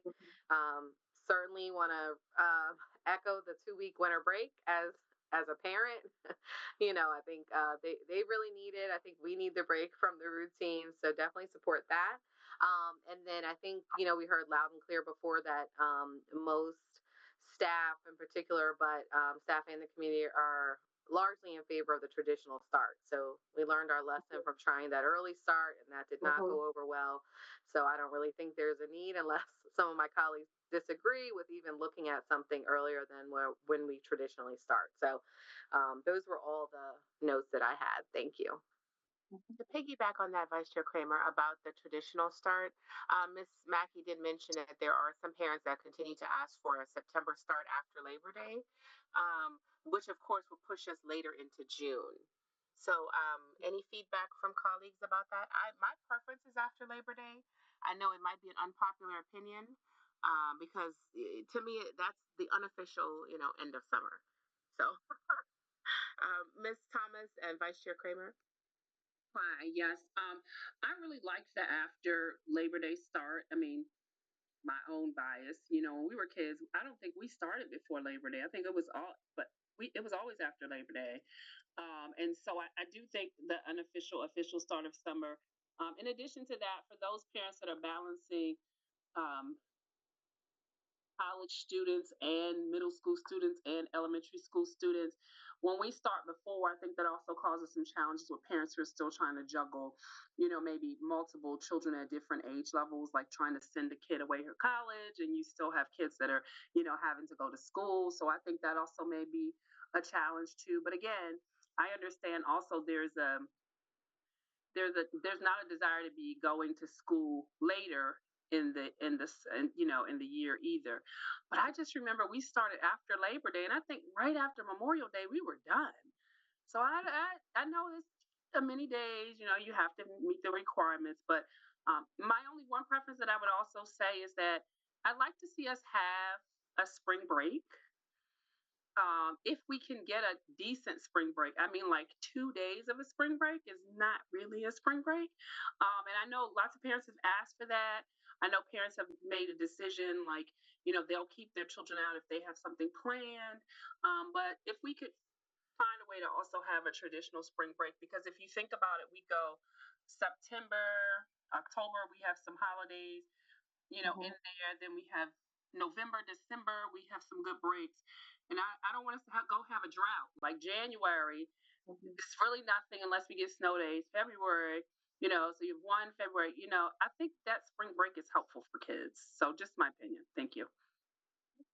Agreed, Ms. Thomas. I mean, January, other than New Year's, but that's technically winter break, and then MLK, which is just the 1 day. So another unpopular opinion, and I know I'm going to get some feedback, but if we maybe shorten spring break and maybe have 3 full days out, so we can maybe have other breaks throughout the year, I'm flexible. Yes, Vice Chair Kramer. Just gonna say to your point about the after Labor Day start, I would not be in favor of that. Just because a couple things. Well, one, because we don't want to be in school mid-June, and then when you have snow days, that extends it even longer. And so I just wouldn't be in favor of that. Also, we've heard a lot of feedback from parents and staff that live in other counties that we don't align with them, and I don't think any of our sister counties in Southern Maryland start after Labor Day. So that would be some of the reasons I wouldn't support that.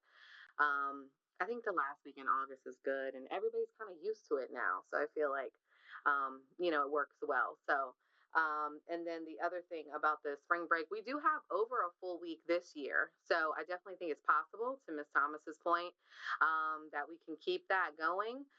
But of course, we all like to have, not too long without a break. So again, Miss Mackey, you gotta get the committee to work their magic, right? Everybody wants all these days off and these long breaks, but then we want to get out by Memorial Day, and that's just not gonna happen. So, but definitely think, obviously the week-long spring break, I do support that as well. I know a lot of families vacation during that time. I know I'm vacationing this year during that time. And, again, it's been a long, after the winter break, there's just a few days in between, until spring break comes. And so I think that week long spring break is, everybody's looking forward to that, staff and, students alike. So those are my additional comments on those two items. Thank you, Vice Chair Kramer. And Dr. Jones put in the chat that there is a semester break in January, which is a day off for the students, which I had forgotten about. So they do get, technically 3 days in January, including, about to say Memorial Day. It's on my mind now, including New Year's Day. Ms. Butler Washington, and then Ms. Smith. Yes, thank you. And I support the late start simply because once you start in August, they back out of school in September. Back out of school. So it seems like, you start and you don't. And plus, if you got kids going back to college in August, that means that, you got to make sure your kids go to school so you can also support your child who's in college. So it's a swing. So after Memorial Day, it seems like it's the perfect time because at least they're in school all the way into October. And so it's no break-in, so they're learning. But when you stop, go, I think a lot of parents, especially in District 3, didn't understand why they go to school for 2-3 days and then they're out of school. What was the purpose? So I heard a lot of that. So starting back late, I think gives parents who got kids in school, in college, an opportunity. And also it gets them to have that sale that they have for buying school clothes. That was the biggest thing. Like, we're missing all of this and we got to go buy clothes earlier than before. So the tax break, because it's later in August. It's not early in August, it's late in August. So thank you. All right. Thank you, Ms. Bella Washington. Ms. Smith, and then Mr. Virk. So I think Vice Chair Kramer and I are of the same mind in terms of the early start. If I think about it from an academic standpoint, I appreciate having an earlier start, thinking about like the summer learning loss, being able to kind of get a jump on that, combat some of that. Also thinking about what weather related, like hitting potential snow days, but giving those students who are taking advanced placement, other standardized tests, an opportunity to get everything in before kind of all the snow hits. So I think an earlier start kind of allows us to do some of that. I'm not the sports person. I know we have several board members who follow all of our school sports. Go whoever's winning, we'll come out and support, but I'm not the sports person. But I do know for fall sports, being able to kind of get in more practices definitely is a possibility when you have an earlier start. So thinking about sort of, again, learning loss, academic portion, school sports, weather, I do support having a longer spring break. And being able to get out as early as possible so that families can jumpstart their summer break, for those who are fortunate enough to travel or do whatever they may do with their kids kind of during that time. But I would support an earlier start. Thank you, ma'am. Mr. Virk, and then Ms. Warren. Thank you, Ms. Morley. I think when it comes to student feedback, for me, having shorter breaks throughout the year isn't exactly preferable, because when I talk to students, I am much less likely to get a concern about summer wasn't long enough than I am about why is winter break 10 days. That's usually what I hear. Why is winter break so short? Why is spring break so short? That's what I hear on the student end. And also there's an aspect that affects a smaller group of students, but it's still a very important group of students, is the college application process. I know I bring it up a lot, but the thing about breaks is that they help you apply to colleges and also help you visit colleges. And that's going to impact juniors and seniors a lot, is when you're able to visit colleges throughout the school year. And I'm planning on doing so during our spring break. And I like later and longer spring breaks, because the later the spring break is, the more likely a student is to have their college decisions. And when you have such decisions, you can go to a college that you know that you've gotten into, and then decide upon whether or not you want to go by actually visiting that school. And as for the winter break, it's really important because a lot of students are going to be getting their last minute essays done because most colleges have regular decision deadlines by January 6th or January 1st or 2nd, right? And right before New Year's when those deadlines are. So having a very short spring break would put a lot of stress on students that are seniors that need to get a lot of applications done because, you know, some even military schools even have the nomination deadlines early on in that year time of the year, and I think it's really important. Thanksgiving, winter, and spring breaks are really important for students. Thank you very much, Mr. Burke. I do believe to the one point about visiting colleges, and Dr. Navarro or Dr. Jones, I believe that that is excused, right? Especially for juniors and seniors. That could be Yes. one of the, okay. So in case anyone wasn't aware of that, but I definitely hear you on the longer, because we went through that with my daughter. That long winter, or long-ish winter break is when everything is due, and that's what we used it for. Oh, they may still miss instruction. Yeah, it's a good point, Ms. Kramer. Okay, Ms. Warren, and then Mr. Hancock.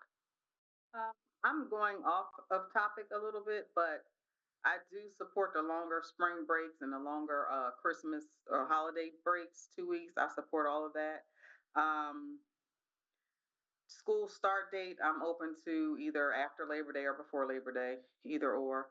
I didn't want to miss this because when we were talking, when we had the town hall, somebody put in the chat for us to consider Orthodox Christmas or Orthodox Christmas.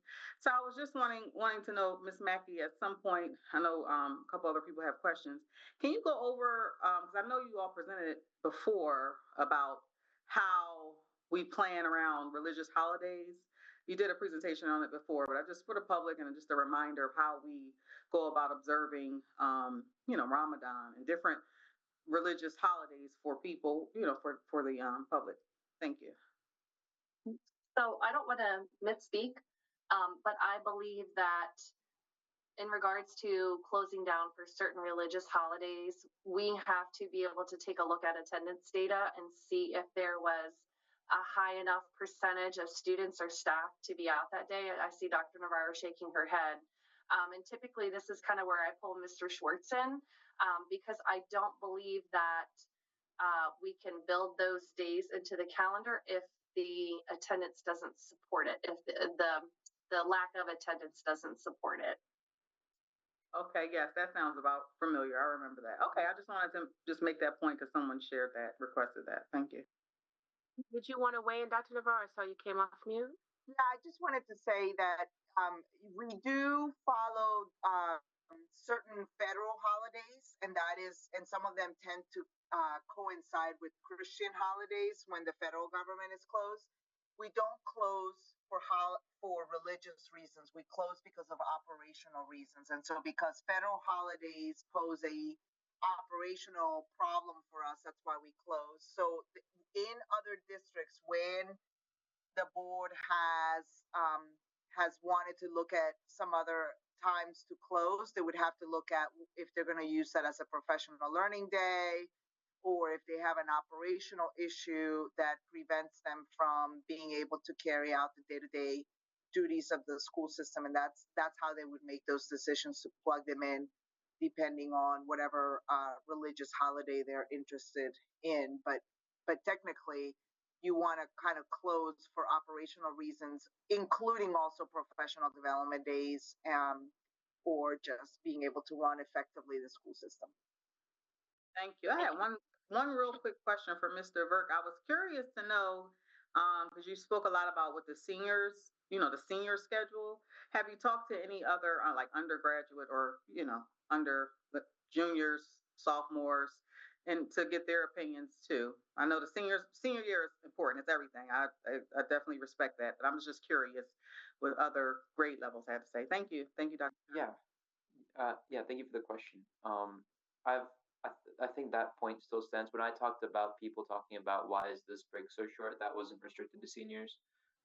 I usually talk to high schoolers a lot. I don't have as much of a strong point of contact with middle schoolers aside from my brother, but I have a lot of high schooler contacts, also because most social media people are going to be high schoolers, but their focus is mostly on travel because it's about, you know, when families travel somewhere and tickets are really expensive when they can be, you know, from $500 to $1,000 per person.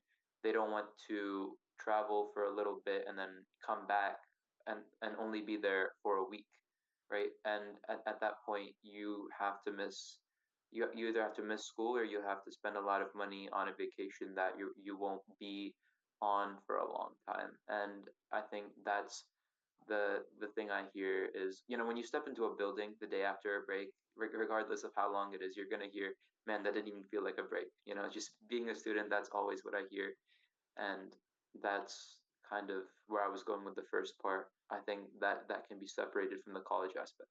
Thank you. Thank you, sir. Thank Mr. you. Hancock.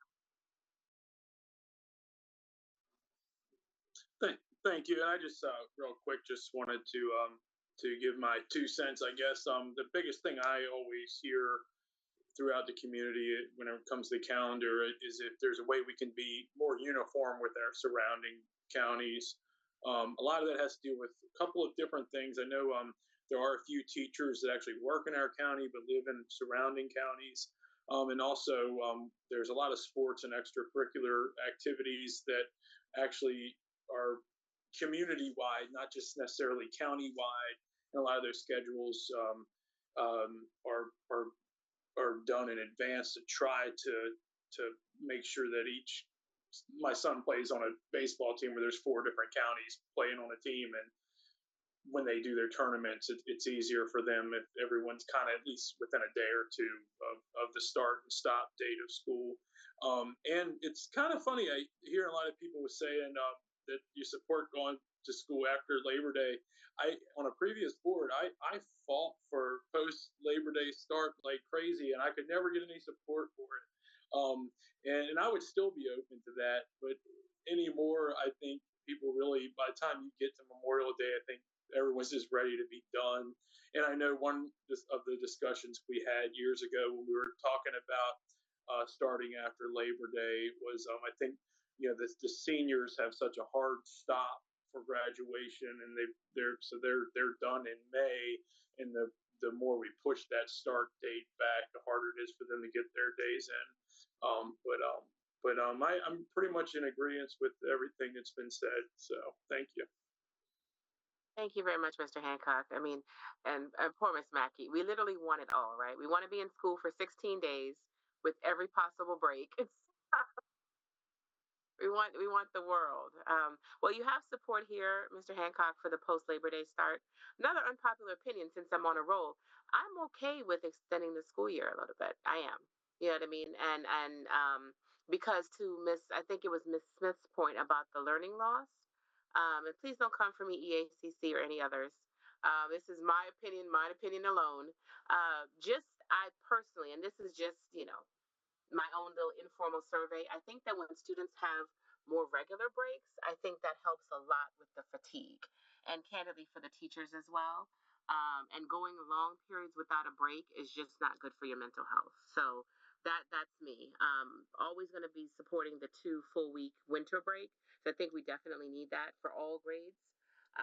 And would love to see a full week spring break, but I was saying was flexible with that if something had to give. I don't want to give it up, but just understanding there are only so many days that we can accommodate, or that we can afford not to include. So I don't know what this calendar is going to look like, Miss Mackey. I think you've gotten quite a wide variety of opinions. Dr. Smalls or Miss Brenda Thomas, did you all want to weigh in? I wanted to weigh in with the longer spring break. You pretty much touched on it. I remember being a teacher, what that felt like around that spring break, just having that moment. Teacher burnout is real. And so around that time, I needed that just to regroup and prepare for the long haul. So I agree. Thank you, ma'am. It could go either way for me. Yes, ma'am. Vice Chair Kramer. Yes, Madam Chair, thank you. Just a quick question for Ms. Mackey. So do we have a timeline? Because it sounds like this is where the survey is going to really be important because we're going to need to hear what the community wants based on everything that we've said. And so do we have a timeline yet for the survey?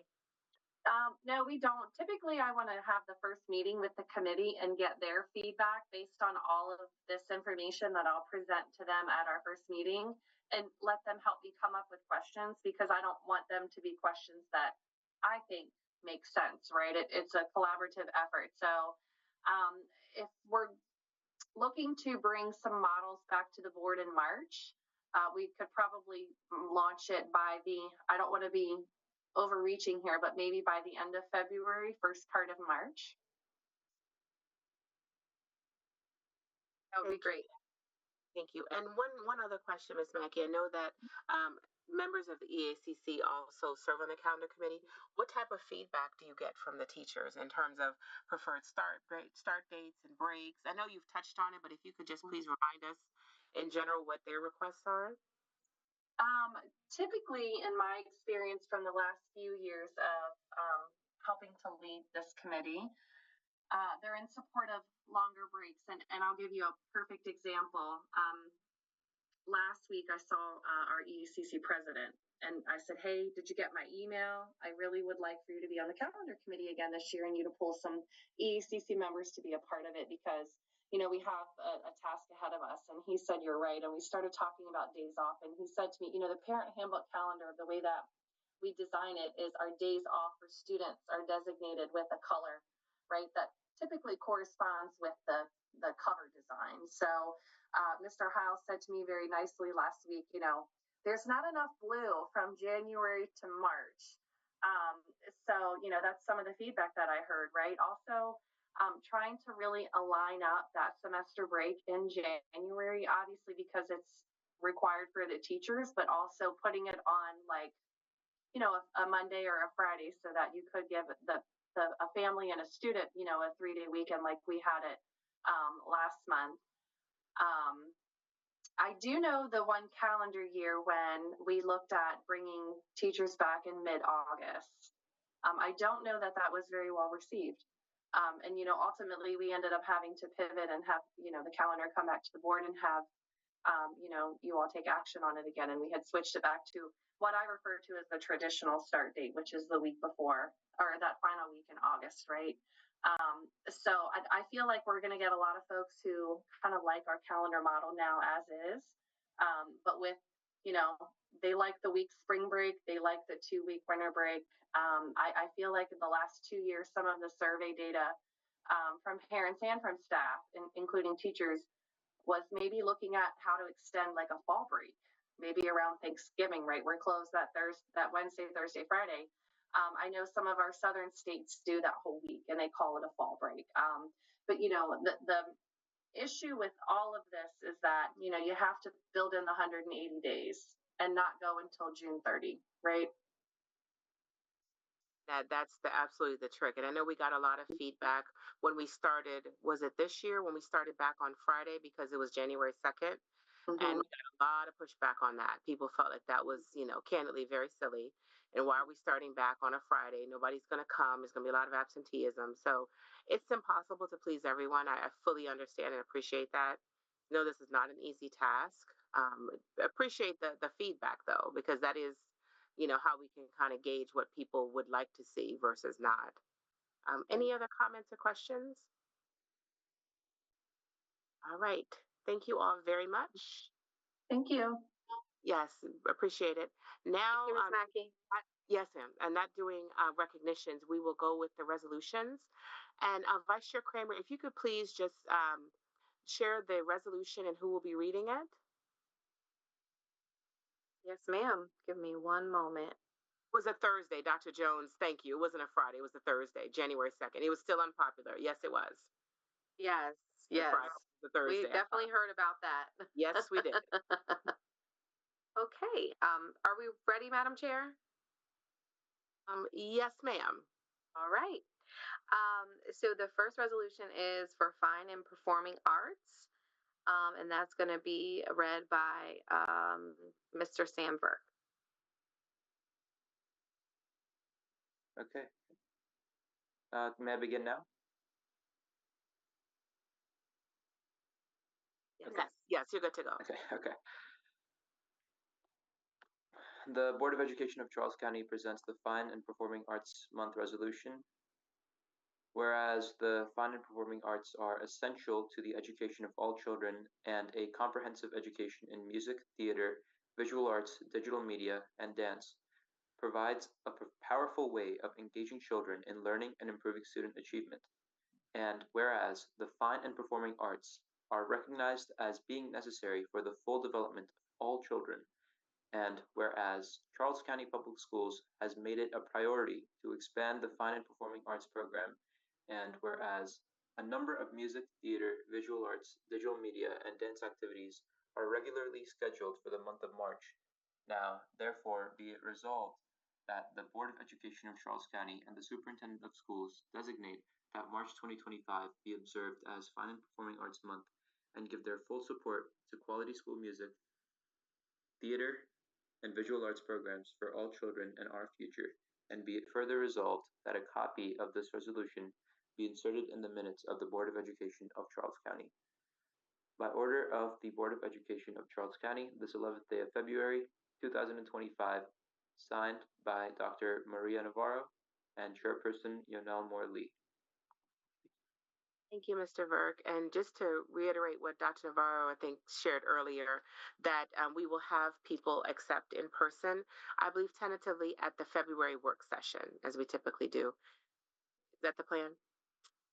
Yes, I think what we're going to do is have them come earlier, and Shelley will have it detailed out. But if there's any changes to the schedule, she'll email the board just as she's working with people who are receiving.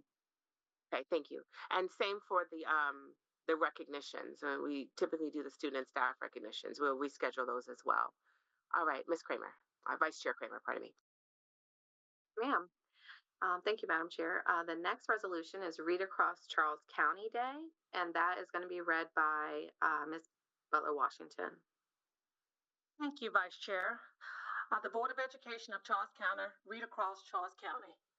Whereas the National Education Association has proclaimed March the 7th, 2025 as Read Across America event to focus on reclaiming, rereading to children, and whereas the state of Maryland has initiated a Read Across Maryland campaign to motivate students to read frequently and independently, and whereas the Charles County Commissioners have provided significant funding and support to improve reading achievement of students, and whereas the Charles County Board of Education, the Superintendents of School, and the Education Association of Charles County has designated reading proficiency for all students as the first priority in school system. Now, therefore, it be resolved that this body enthusiastically endorsed Read Across Charles County to be celebrated in school on March the 7th, 2025 as a direct participation in the Read Across America event to show a commitment to make Charles County children the best readers in the world. And be it further resolved that a copy of this resolution be inserted in the minutes of the Board of Education of Charles County by the order of the Board of Education of Charles County this 11th day of February 2025, Dr. Maria Navarro, Superintendent of School, and Yonel Moore-Lee, Esquire, Chairperson. Thank you, ma'am. Vice Chair Kramer? Yes, thank you, Madam Chair. And the next resolution is Women's History Month, and that's going to be read by Dr. Smalls. Vice Chair, Board of Education of Charles County, Women's History Month, February 11th, 2025, whereas the Congress of the United States and the Legislature of Maryland have designated the month of March as Women's History Month, and the Maryland State Department of Education, the Maryland Commission for Women, and the Charles County Commission for Women are celebrating the Maryland Women's History Month with the theme Moving Forward Together, Women Educating and Inspiring Generations. And whereas the Board of Education of Charles County joins in recognizing and promoting March 2025 as Women's History Month and acknowledges that women continue to play a significant role in history and have achieved distinction in careers and traditional family roles. Now, therefore, be it resolved that the Board of Education of Charles County and the Superintendent of Schools join the nation, state, and county in giving recognition to women, agreeing that women have historically provided positive role models to students and encourage our public schools to infuse instructional learning activities to incorporate the contributions of women throughout the school year and provide appropriate ways to observe and celebrate Women's History Month. And be it further resolved that a copy of this resolution to be inserted in the minutes of the Board of Education. By order of the Board of Education of Charles County, this 11th day of February 2025. Dr. Maria Navarro, Education Superintendent of Schools, and Chairperson Yonnell Moore Lee, Chairperson. Thank you, Dr. Smalls. And the last one, Vice Chair Kramer. Yes, ma'am. The last resolution is World Down Syndrome Day, and that's going to be read by Ms. Smith. Thank you, Vice Chair. Resolution, Board of Education of Charles County, World Down Syndrome Day, February 11th, 2025. Whereas the Board of Education of Charles County recognizes that World Down Syndrome Day is an opportunity to enhance public education and awareness about Down syndrome, and that access to early intervention programs in the areas of speech, physical and occupational therapy are vital to the growth, development, and well-being of people with Down syndrome. And whereas the Board of Education of Charles County recognizes that students with Down syndrome can reach their fullest potential, personal potential, and thrive through inclusive education at all levels, positive support from family and friends, and connections to community-based supports. And whereas when children and adults with Down syndrome and other disabilities are given the opportunities to participate, all children benefit from this shared environment. And whereas the Board of Education of Charles County recognizes people with Down syndrome possess a wide range of abilities and are active participants in the educational, occupational, social, and recreational circles of our community. Whereas all educators will engage students in activities that encourage increased awareness, knowledge, understanding, and acceptance of people with Down syndrome. Whereas on this day and throughout the school year, we join with the Down syndrome community to support equal opportunity and the right to achieve the universally desired goals of self-fulfillment, pride in individual achievements, inclusion in the community, and reaching one's fullest potential. Now, therefore, be it resolved that the Board of Education of Charles County endorses the recognition of World Down Syndrome Day on March 25th, 2025, and be it further resolved that a copy of this resolution be inserted into the minutes of the Board of Education of Charles County. By order of the Board of Education of Charles County, this 11th day of February 2025, signed Dr. Maria Navarro, Superintendent of Schools, and Yonnell Moore Lee, Chairperson. All right. Thank you very much, Ms. Smith. I believe that concludes all of our resolutions. So moving on our agenda, next up is unfinished business. Any unfinished business? Don't believe we have any, but okay, seeing no hands, moving on to any new business. And that's typically things that we would need to vote on tonight that are not action items. Any new business? All right, any future agenda items? Mr. Verk. Thank you, Ms. Morley. I wanted to consider as a future agenda item discussion on the amount of process and product grades required for seniors in their fourth quarter of high school, because though I will need some guidance on whether this is something that the board can dictate as a policy. What happens in schools, high schools at least, is that during a quarter, a teacher needs to put in 5 product grades and 5 process grades into the grade book for every quarter. And the reasoning behind that is that no grade should be, in the eyes of the people who have made this policy is that no grade should be worth more than 10% of the overall quarter grade. Though the problem is that seniors graduate earlier than the rest of their class, and teachers still have to put in 5 process grades and 5 product grades into the grade book before seniors graduate. And this poses a problem for a lot of teachers because they need to assign the amount of coursework that you would have in a regular quarter of high school to a group of students that has much less time to complete it. If you factor in the fact that seniors are a group that is possibly the most likely to take AP classes, and you have the 2 weeks of school that are also taken away by the AP exam season, it could be up to 4 to 6 less weeks that seniors don't have school that other students do. And it's also a problem because some classes are going to have a mix of seniors and students in other classes. So teachers will need to put in more grades to compensate that every student will face the burden of. And I'd like to suggest a policy that reduces the number of product and process grades for classes that have students in the 12th grade for the 4th quarter of high school in those classes. Thank you, sir. I can certainly understand the rationale. Dr. Navarro, is this typically more superintendent rule? How would this particular portion work? Yeah, so I would say that this is, I would advise that the board not do policy at that level because that's not policy, that is procedures. And I would ask perhaps a follow-up with myself and Mr. Lowndes regarding this topic about the seniors and how are their grades calculated. As Sam is mentioning, particularly the second semester is a crunch time for seniors and getting them out and so forth. So he's queuing up a couple of things.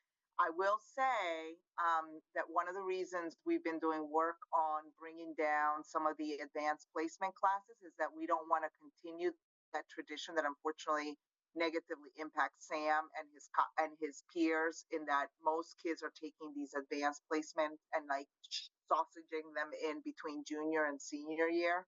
So we're able to space them out so they don't feel that much pressure. But I'm happy to follow up with Sam and also get Kevin Lowndes so we can take a look at that.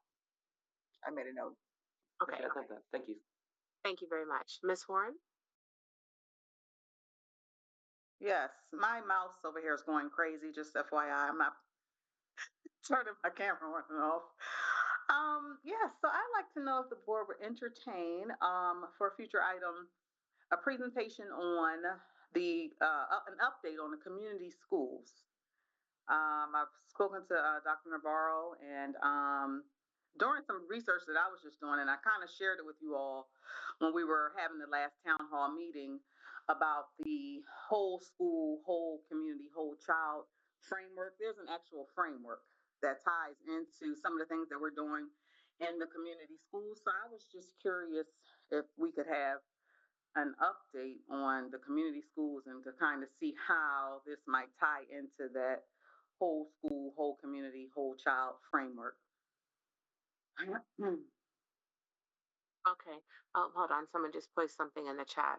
Oh, okay. That someone just placed the YouTube link. Thank you. Yes, Vice Chair Kramer. Thank you, Madam Chair. So, Ms. Warren, for clarification, are you asking on an update on what exactly about our community schools, like what type of framework they're using? Yeah, or just what they're, am I still, okay, yes, what they're using, what we're doing in the community schools. How's it going? Just the different updates, what framework they're using, just kind of an overview. I don't know that we have had that before, if I'm not mistaken, Dr. Navarro. A good point. I don't believe so, since they, and I know we've expanded them recently in the past year or so. So they've expanded considerably. Dr. Navarro, you were shaking your head. We have not had an update on the community schools. Is that correct? I don't believe I've given a comprehensive update to the board on community schools. Thank you, ma'am. Ms. Tamisha Thomas? I think I would be in favor of that, particularly because of, it might be an opportunity for us to also provide some details to our community about what resources that they can leverage. I mean, we have had an opportunity in other spaces and places to talk to the community about, what's available, but perhaps this is a more comprehensive way to focus myopically on what community schools are doing for students, what they do within the community, and also for community members that may have resources that they want to lend themselves or their resources to community schools. If people know exactly what community schools are doing, perhaps we can also solicit more partnerships within the community. So I do think I can support that. I think it would be a good idea. Thank you, Ms. Thomas. Ms. Smith? No, I wanted to hang back and kind of hear the conversation, but definitely support our colleague Linda Warren, her recommendation. Certainly would be interested to learn more about the community schools and being able to share that with the public.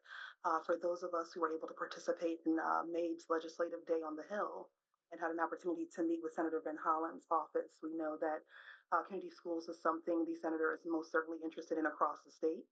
And so wanting to educate ourselves more, but also making sure that the public and parents are aware of what those community schools then do, especially for those families who attend the schools. And I know that we did increase the schools a bit last budget season, I want to say.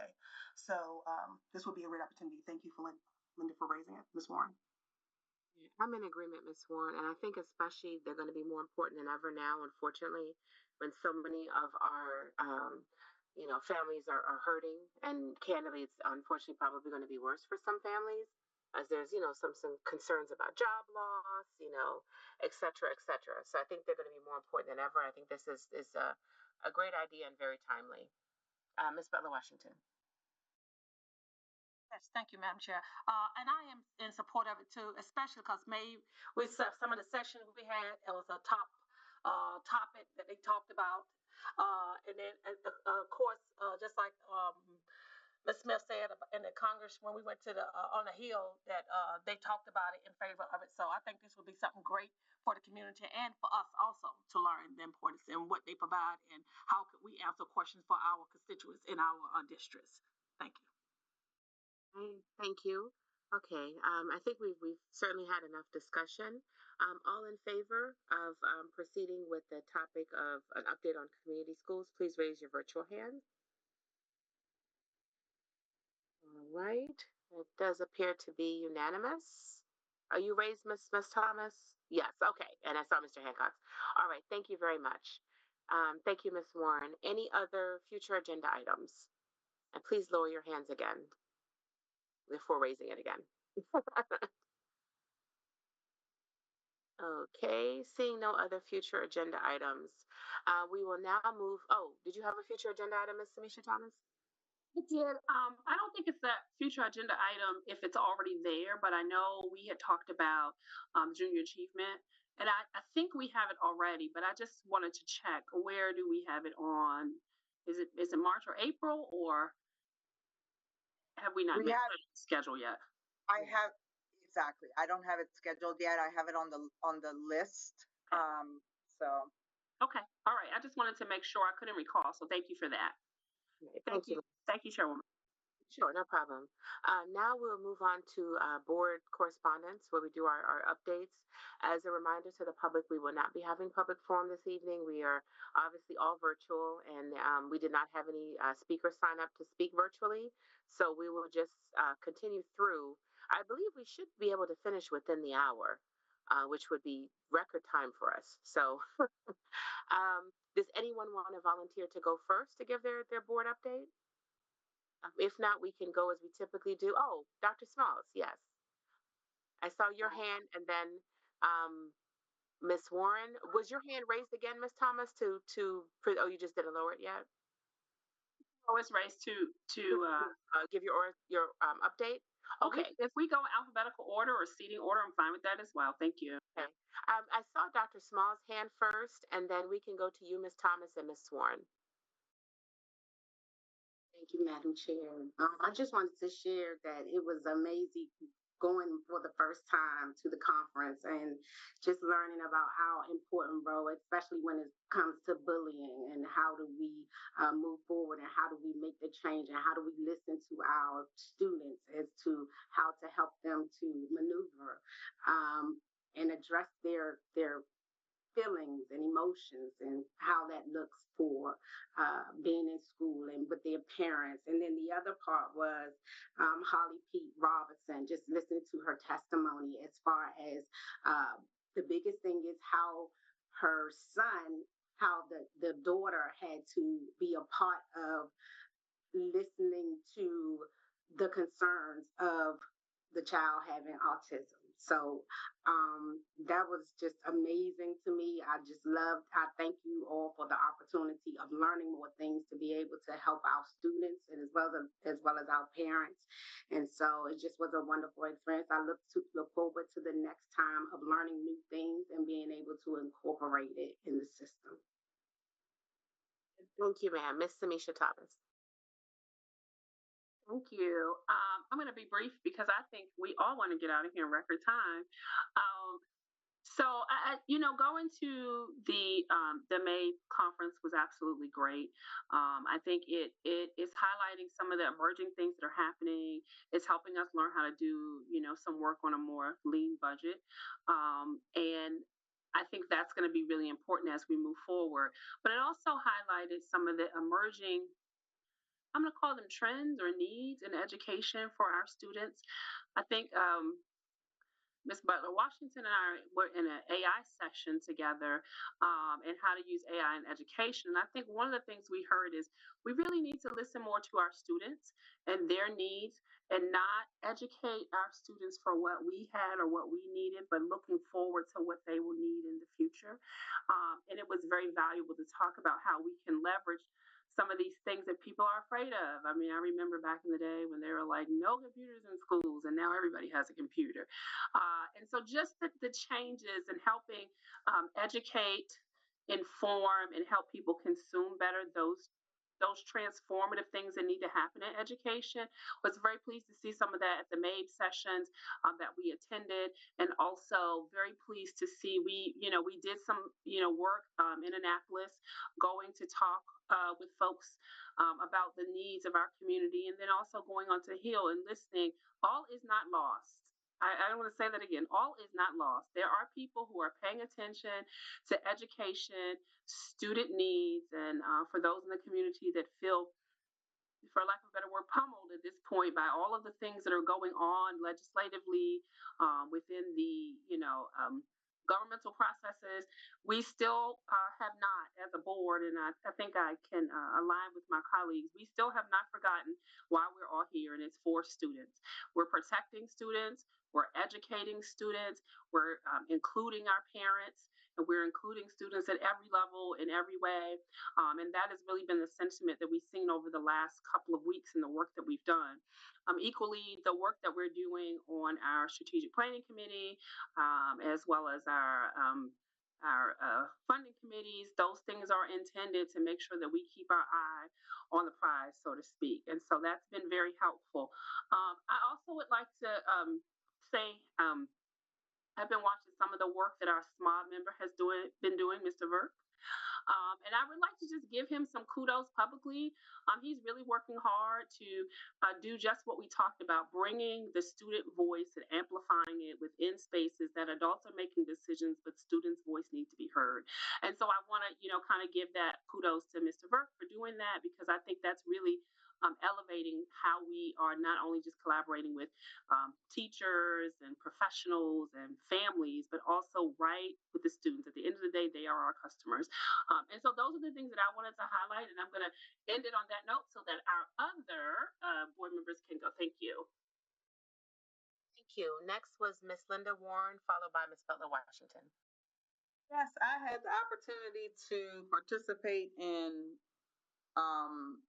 a reading time at the Gwen Center, and that was really, really fun. I really enjoyed myself reading to the 5th grade class that I had of boys. I read a story called Emmanuel's Dream, and it was a really, really cute, true story. And It highlighted, it was about a kid with special needs. And actually it was, like I said, a true story. He rode around all of Ghana, I want to say. And he became an athlete, a cyclist. So it was excellent. And I really enjoyed the young students that I had the opportunity to meet. So thank you to the school principal for extending the offer or the invitation to come and read to the students. I also attended for the first time, I must say, and I think I'll be back, a cheerleading tournament this year. That was intense.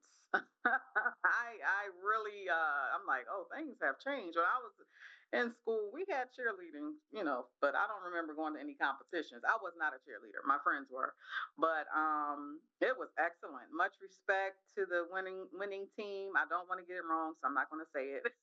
Somebody else could share that. But it was excellent performance. Every school did wonderful. I thoroughly enjoyed myself, thoroughly.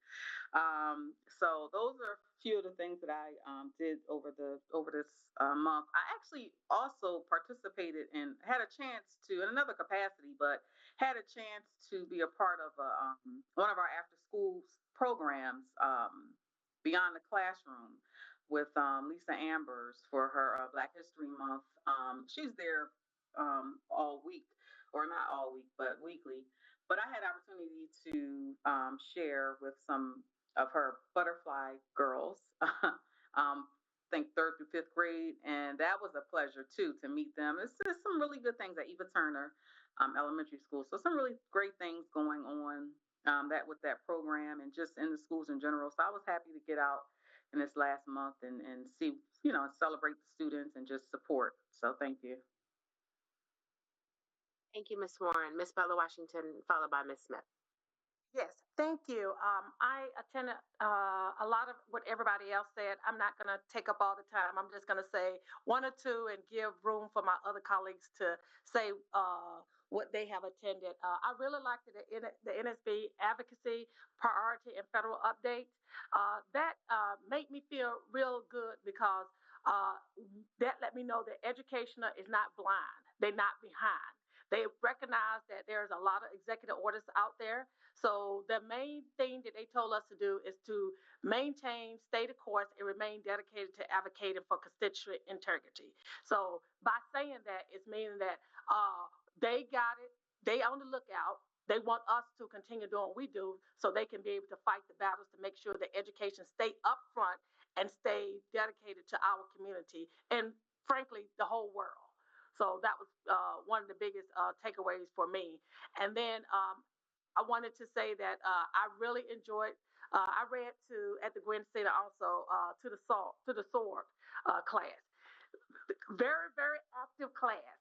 I have a very loud voice, so I think they wasn't used to that loud voice. And one of the young ladies said, the girl said, "You talk loud. I can't talk over you." And so I kind of told her, I want you to listen to the story.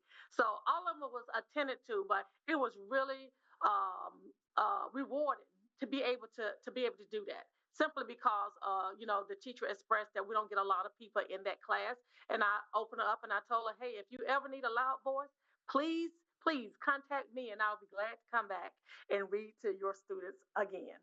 And we went to the Capitol also, and then we went to Annapolis twice with some of my colleagues, not once, but twice, to advocate for the blueprint and for not defunding our blueprint law, because all money belongs to the education, to our future, and to our students across Maryland. So I'm going to leave it there, Madam Chair, and let some of my colleagues say what they have learned also. Thank you. Thank you, Ms. Butler Washington. Ms. Smith, and then Vice Chair Kramer. Thank you. Thank you. I will start with my most enjoyable bit of correspondence, which was, as my colleagues shared, story time at the Gwen Center. Whenever you mix students who are differently able with little people, young children, I am in my element. So I was ready to kick off my shoes, walk around, let's get tactile. It was my jam. So being able to read books and really getting into like the characters and the voices and trying to be as charismatic and sort of really drawing in like the young people and working to get them to pay attention to the story was just a wonderful, wonderful opportunity. And I thank you so much for the leadership there in that building who invited us to read to their students, but also to the parents. We definitely had several parents who wanted to come and they didn't read, but they just wanted to be a part of their child's experience. So wanting to get a sense of, who was reading to their child, what did story time look like, wanting to converse with the educators. So shout out to those parents who took time away from their busy days, their jobs, to come in and just, again, be a part of their child's experience in school, just to better understand, like, perhaps how do they replicate it at home. So that was amazing. Also, with my colleagues, had an opportunity to attend two conferences almost simultaneously. We had the National School Board Association Equity Symposium that we all attended. That was also sort of coupled with the Maryland Association of Boards of Education's legislative day and sort of updates.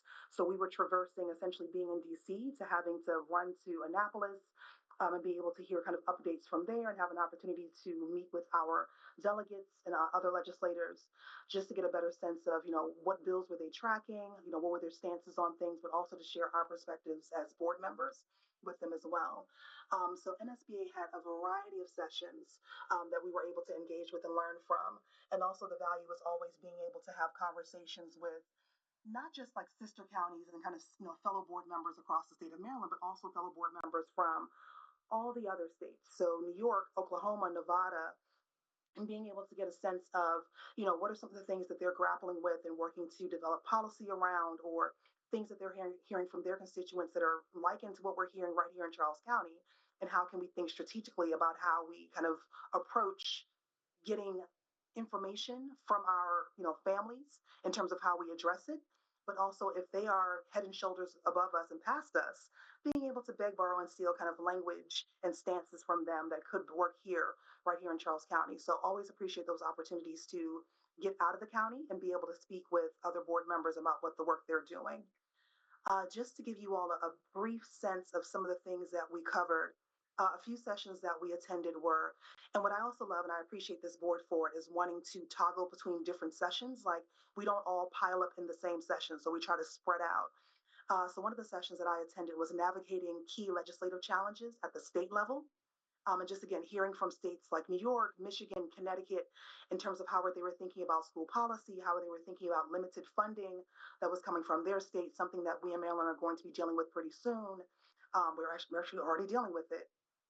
How they're thinking about budget strategies, especially around the expiration of the ESSER funds that came from the federal government, and how sunsetting those funds created both opportunity but also some challenge. And so learning from them in terms of how they were weathering their challenges that we could potentially build upon. There was also a really great session that focused on civic learning as a pathway to equity. So thinking about how are we teaching civics in our schools? So not just, how to be a good citizen, but also the history of the country in a way that is both honest and hopeful, and helping students to become, again, good citizens, engage, members who are eventually going to vote. They spoke about some of the civics courses that are happening, not only at the high school level, but at the middle school level as well. In states like Florida, Massachusetts, New Jersey, there were some things happening in Rhode Island that seemed to be really of interest. And we had, just really great keynote speakers. Dr. Small spoke about the closing speaker who was there. But just really sort of engaging and rousing keynote speakers that really help us delve back into our why, but also thinking about how we're gathering information and ensuring that we have a multitude of people at the table, so that we're not just telling the story of education from our own standpoints in terms of, Jamila Smith and like her family and her children in middle school and high school, but really being thoughtful about how we're pulling together a variety of people to the table to hear their unique perspectives about engaging with our education system. But most importantly, to my colleague, Samisha Thomas's point, how we're specifically hearing from the students, since they're the ones that are essentially going through it right now and wanting to hear their voices in terms of how do we continuously improve. We also heard a session on from research to results. So wanting to delve into like what's the evidence base and what's the results that are coming up based on the evidence that's been applied in a variety of different systems. Just some really great sessions on teacher professional development, and things that different states are doing relative to that as they're trying to be more inclusive and thinking about what teacher professional development could look like and how it then impacts students, and some of the results that they were able to see from that. one of the things that I will leave you with from that particular session was, I believe it was in Texas, where they started out with a very small study of what if we, as opposed to allowing kids to opt into advanced placement, we automatically enroll all kids in these higher level courses and then have to then work with them if they need to opt out for whatever reason, but creating the expectation that all kids can reach this level. And what might that then look like in terms of test scores, the percentage of students that opt out, AP exam scores, and they were seeing just overwhelming success to the point where they expanded to the entire state. So now in the state of Texas, they automatically opt kids in for these higher level courses. They're just seeing sort of rousing success. So it's just really interesting to hear things that are happening again across the country. And Charles County, we're always at the forefront of a variety of different things, but this was definitely a great and wonderful opportunity to hear from our colleagues in other spaces. So I will yield my time and pass it on to Vice Chair Kramer for her updates. Thank you, Ms. Smith. Vice Chair Kramer. Thank you, Madam Chair. So it's been quite an eventful last month, I think, for the board. As we always say, I think Ms. Smith tends to highlight for us, a lot of the work that we do is not just when you see us here at these meetings. So we all just came on the day of our town hall, actually from the NSBA Equity and Advocacy Symposium that was sort of a combined conference. And so there was a lot of sessions. I won't, go into the ones that my colleagues have already referenced, but there was sort of a theme, though, around advocacy. And I attended a lot of sessions, and I did share my notes with my colleagues. So if you haven't had a chance to review those, I did email it out to everyone. So I'll just share a few things for the benefit of the public. But a lot of the advocacy was sort of focused around what's going on at the national level and how that's going to impact local school systems. So there was a variety of bills that were talked about, executive orders, and how they may impact local school systems, as well as how certain states. I attended a session that had a panel with folks from Connecticut and New York, and I think Minnesota, I think was the third one. And they just kind of talked about how they have navigated some of those challenges in their states. And obviously, to Ms. Smith's point, it's always great to hear from our colleagues across the country, how they're handling some of these same challenges. They, a lot of times there's similarities. Sometimes, they're not similar to us, but still hearing how they're navigating this climate was really helpful. So definitely really enjoyed the conference. And as my colleagues mentioned, we were kind of back and forth toggling between Annapolis because we wanted to make sure we were there to meet with our state legislators, which was really important to continue with those relationships, to make sure that we're advocating at the state level as well, to make sure that our delegates and our senators are aware of our priorities as a local board. So definitely appreciated that. It was a hectic time for us, but I think we all enjoyed it and got a lot out of it. Also wanted to shout out the NAACP. We all attended, or many of us rather, attended the prayer breakfast that they host every year.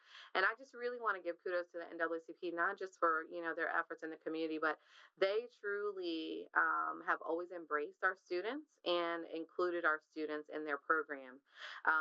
We were very well represented. I can't even tell you how many schools and, dance teams and a step team and, keyboard players and singers. Just so many of our students and their talents were on display at the prayer breakfast. So just really enjoyed that, and want to thank the NAACP for always encouraging our youth and including the youth in Charles County Public Schools in their program. I did get to attend a few school visits, something I really love to do. Shout out to McDonough, Principal Russell, and Principal Griffiths at Davis for welcoming me. I really enjoy getting to talk to the students and the staff and just kind of see what's going on day to day. I like to walk around the schools and see the bulletin boards and just kind of take it all in. So definitely, again, thank the principals for welcoming me to their buildings and just indulging me with all my, questions about things and just letting me, Principal Griffiths just let me walk around the building. He's like, I got stuff to do, but feel free, walk around. So I really enjoyed that. I was also a guest reader at the Gwen Center. I ran into Ms. Warren, who was finishing up when I came in with all of her Eagles regalia on, got the kids all riled up.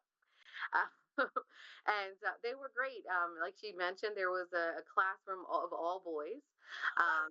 You know, being a mother of a preteen boy myself, you all can kind of imagine what you would expect, right, coming in. But they were very well behaved. They were very nice. They were very engaging. And I read a story about Nelson Mandela, which they really enjoyed and asked questions about and seemed to be very engaged with. So that was like the highlight of my Friday for sure. So definitely agree with Ms. Smith and Ms. Warren on that. And then I did attend the cheer competition with Ms. Warren. I believe Dr. Smalls was there and Dr. Navarro. It was Westlake who won varsity first place. So shout out to Westlake. And then for JV, it was North Point. And so all the teams went on to regionals last week, and McDonough actually won first place at regionals, and Westlake won second place, and North Point won first place again in their division. So states are coming up this week. It's probably going to get rescheduled because of the weather. But as you all know, I'm a former cheerleader. I have a love for cheerleading, a former coach. So I'm always going to be following all things cheer. But definitely going to get out to some basketball games this winter as well. Definitely enjoy that. So again, just want to thank everyone for listening, and I will pass it along. I believe Ms. Smith, you wanted to make a follow-up point? Just one brief point. Thank you, Madam Chair. I just wanted to say a kudos and thank you to Delegate Patterson. While we were in Annapolis for the May legislative conversation, she was able to fit us in for a meeting. Very, very busy woman in between meetings, but she was able to fit several of us in just to get a sense of how things are going in Charles County. I know that we had also hoped to meet with Senator Ellis as well as C.T. Wilson and Deborah Davis. They were getting ready to go to the Senate floor and weren't able to fit us in, but they were still interested in the conversation. But wanted to give a shout out to Delegate Patterson for making time. Thank you, Ms. Smith. Any other board members like to do updates? Mr. Hancock, Ms. Thomas, anything you'd like to share? If not, I'll do mine and we can proceed to action items. Oh, Mr. Verk. Yes, sorry. Mr. Verk and Ms. Thomas. Oh, and then Mr. Hancock. Okay, go ahead, please. Thank you. I'd like to share about our recent General Assembly that we had for CCPS-TV. We had that on Friday on the 7th, and we did a really cool thing. We did a newspaper fashion show, and it's something they've done in the past, but we separated it by school, and our executive board was its own group, and they kind of dressed me up in newspaper. We made a fake suit around everything I was wearing, and pretty much I had students that were around me and making sleeves and making a suit and a tie out of newspaper. And a lot of things we do for student government, but sometimes it's just to have fun. And that was a really cool event that we had together, and got a lot of involvement and participation. And just in the spirit aspect, I think that student government, CCPS-TV has been doing really well. A lot of involvement, a lot of participation, a lot of noise, but a lot of good noise. We had Miss Conti from Project Graduation come in and talk about some of the things that they want to implement, and when we got the students to vote on what blanket they'd liked more, and that was something that was really cool to see, seeing actual student input happen so fast as well, right? And in those areas, we have a convention coming up. Our Ocean City convention is in March, which we're preparing for, and on March 1st there will be an MASC Division 5 conference. Unfortunately, I just found out I can't attend because I'm all UN, but I've been working with my friend Christian on a presentation for that, a workshop presentation, and kind of just been working on getting registration for that. But those are kind of like my SGA updates for now. Thank you. Thank you, Mr. Verk. And I definitely echo Ms. Samisha Thomas's sentiments. We very much appreciate all of your hard work and advocacy on behalf of our students, even more so because the senior year is such a heavy lift and you're pulled in many directions, but you have remained, committed to your constituents. So shout out and kudos to you.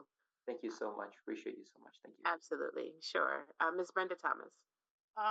I'd just like to say a little bit went along with the classes with the rest of my colleagues at the MABE session. One thing that I kind of like keyed in on, and I was with Vice Chair Kramer, was when they were talking about Medicaid for all the students. We were talking about the IEP, how they all qualify for Medicaid services, and they said now they're doing an expansion where all students can qualify for this health care. I know they've been talking about health care on the Hill, so that was like kind of key. But they also piqued my interest when they said that one of the recipients received a $20 million federal grant. I said, okay, we need to check this out. And they said for a good example, we could use Michigan because they're the one that got it right. So we could piggyback on what they had so we can kind of like tap into it because these funds will be very good for our students as far as health care. And that's all I wanted to say. I know Ms. Kramer, Vice Chair Kramer was there with me, so she might can expand a little bit on it in her report, I think. Thank you. Thank you very much, Ms. Thomas. Mr. Hancock. Yes, thank you. I just wanted to say one thing. This past Saturday, I had unfortunately attended the prayer service for the 7 victims that are very local to our community that perished in the plane crash the end of January. And just wanted to publicly mention that our community is hurting right now. All 67 members of that flight that perished. It's all devastating, but especially 7 individuals that I knew many of them. I worked with many of them at some point in time. I spent some time in Wisconsin with one of the guys several years back, and it was just very tragic. And many of them have very young children that are in our system, and they need a lot of prayers at the moment. And if we can keep them all in mind and help their families in any way we can. And that's it. Thank you. Mr. Hancock, again, I'm so very sorry for your loss. If we could please just take a moment of silence, just on behalf of the lives that were lost.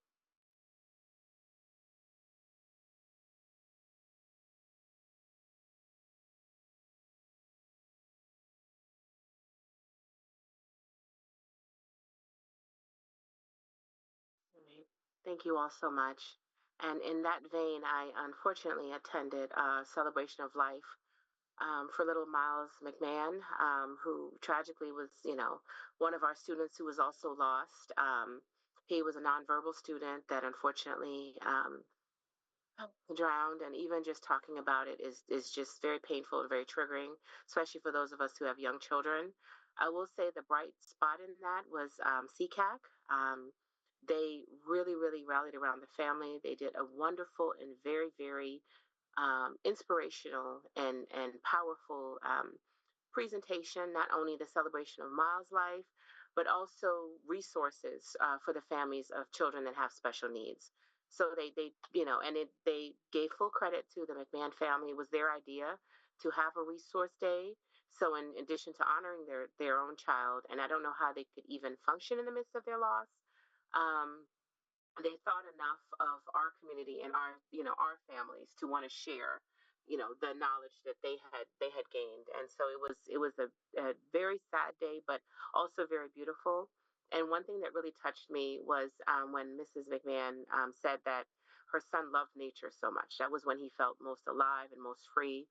So every time you're outside or you listen to, the wind, or you feel the birds or the ocean, just anything outdoors, just think of him and feel his presence, and just send some love and support to the families, because God knows how they're even making it right now. But I really have to give them unbelievable kudos for thinking enough of their community in the midst of their loss. So thank you also for sharing, Mr. Hancock. It breaks our heart to go through these things. And of course, all we can offer each other really is support as a community. So I appreciate that, sir.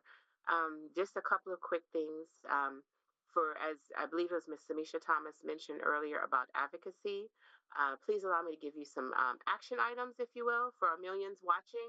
MABE, M is in Maryland, A is in Apple, B is in boy, E is in Edward.org. It is a Maryland Association of Boards of Education. They are tracking bills, particularly those that may have an impact in education. We heard from families overwhelmingly at our last town hall. People are nervous and concerned about how we may be impacted, given some of the changes that have been made recently, and how public education may be impacted. So that is one way you can kind of keep track of what's going on in Maryland. You can search by your delegates, by your senators. You can get histories. There's just a wealth of information. MABE, sorry, let me clarify. MABE tracks current legislation and does have some past information. To track by your delegates and senators, you go to M as in Mary, G as in green, A as in apple. So Maryland General Assembly, MGA Ledge, as in legislature, MGA Ledge.maryland.gov. And there's so much information there for you. You can go back as far back as you'd like. And that's a great resource for you on current Maryland law. I also had the privilege, along with Mr. Lowndes and our spouses, we were invited to visit Tokyo. It was over the top fantastic. I cannot say enough. We will be presenting, we're scheduled to present at the February work session. Hopefully we don't get bumped because February is rapidly filling up. But Bunkyao, for those who don't know, their students have been visiting us for quite a while. They invited us to come over, and we were able to visit Bunkyao University, Bunkyao Elementary, several other schools. We had a discussion for at least an hour all about special education. I know Ms. Smith would have been overjoyed. Pleased to report that we are actually very much ahead. I know, right? We're very much ahead of what Japan is doing, and they were inspired by what we're doing with special education. So we'll touch on some of that and share some pictures and videos. I also attended the District 28 Legislative Night. Shout out to North Point. Whether it's cooking or singing, they're always on top of it. They were fantastic. In related news, the NSBA Advocacy and Equity Institute. Shout out to Westlake High School, Crystal Faith. Chills listening to that young lady sing. She was fantastic, and it was wonderful for us to have that place on essentially a national stage. And also, along with my colleagues, enjoyed visiting the offices of Senator Van Hollen and Representative Steny Hoyer. A lot of great information.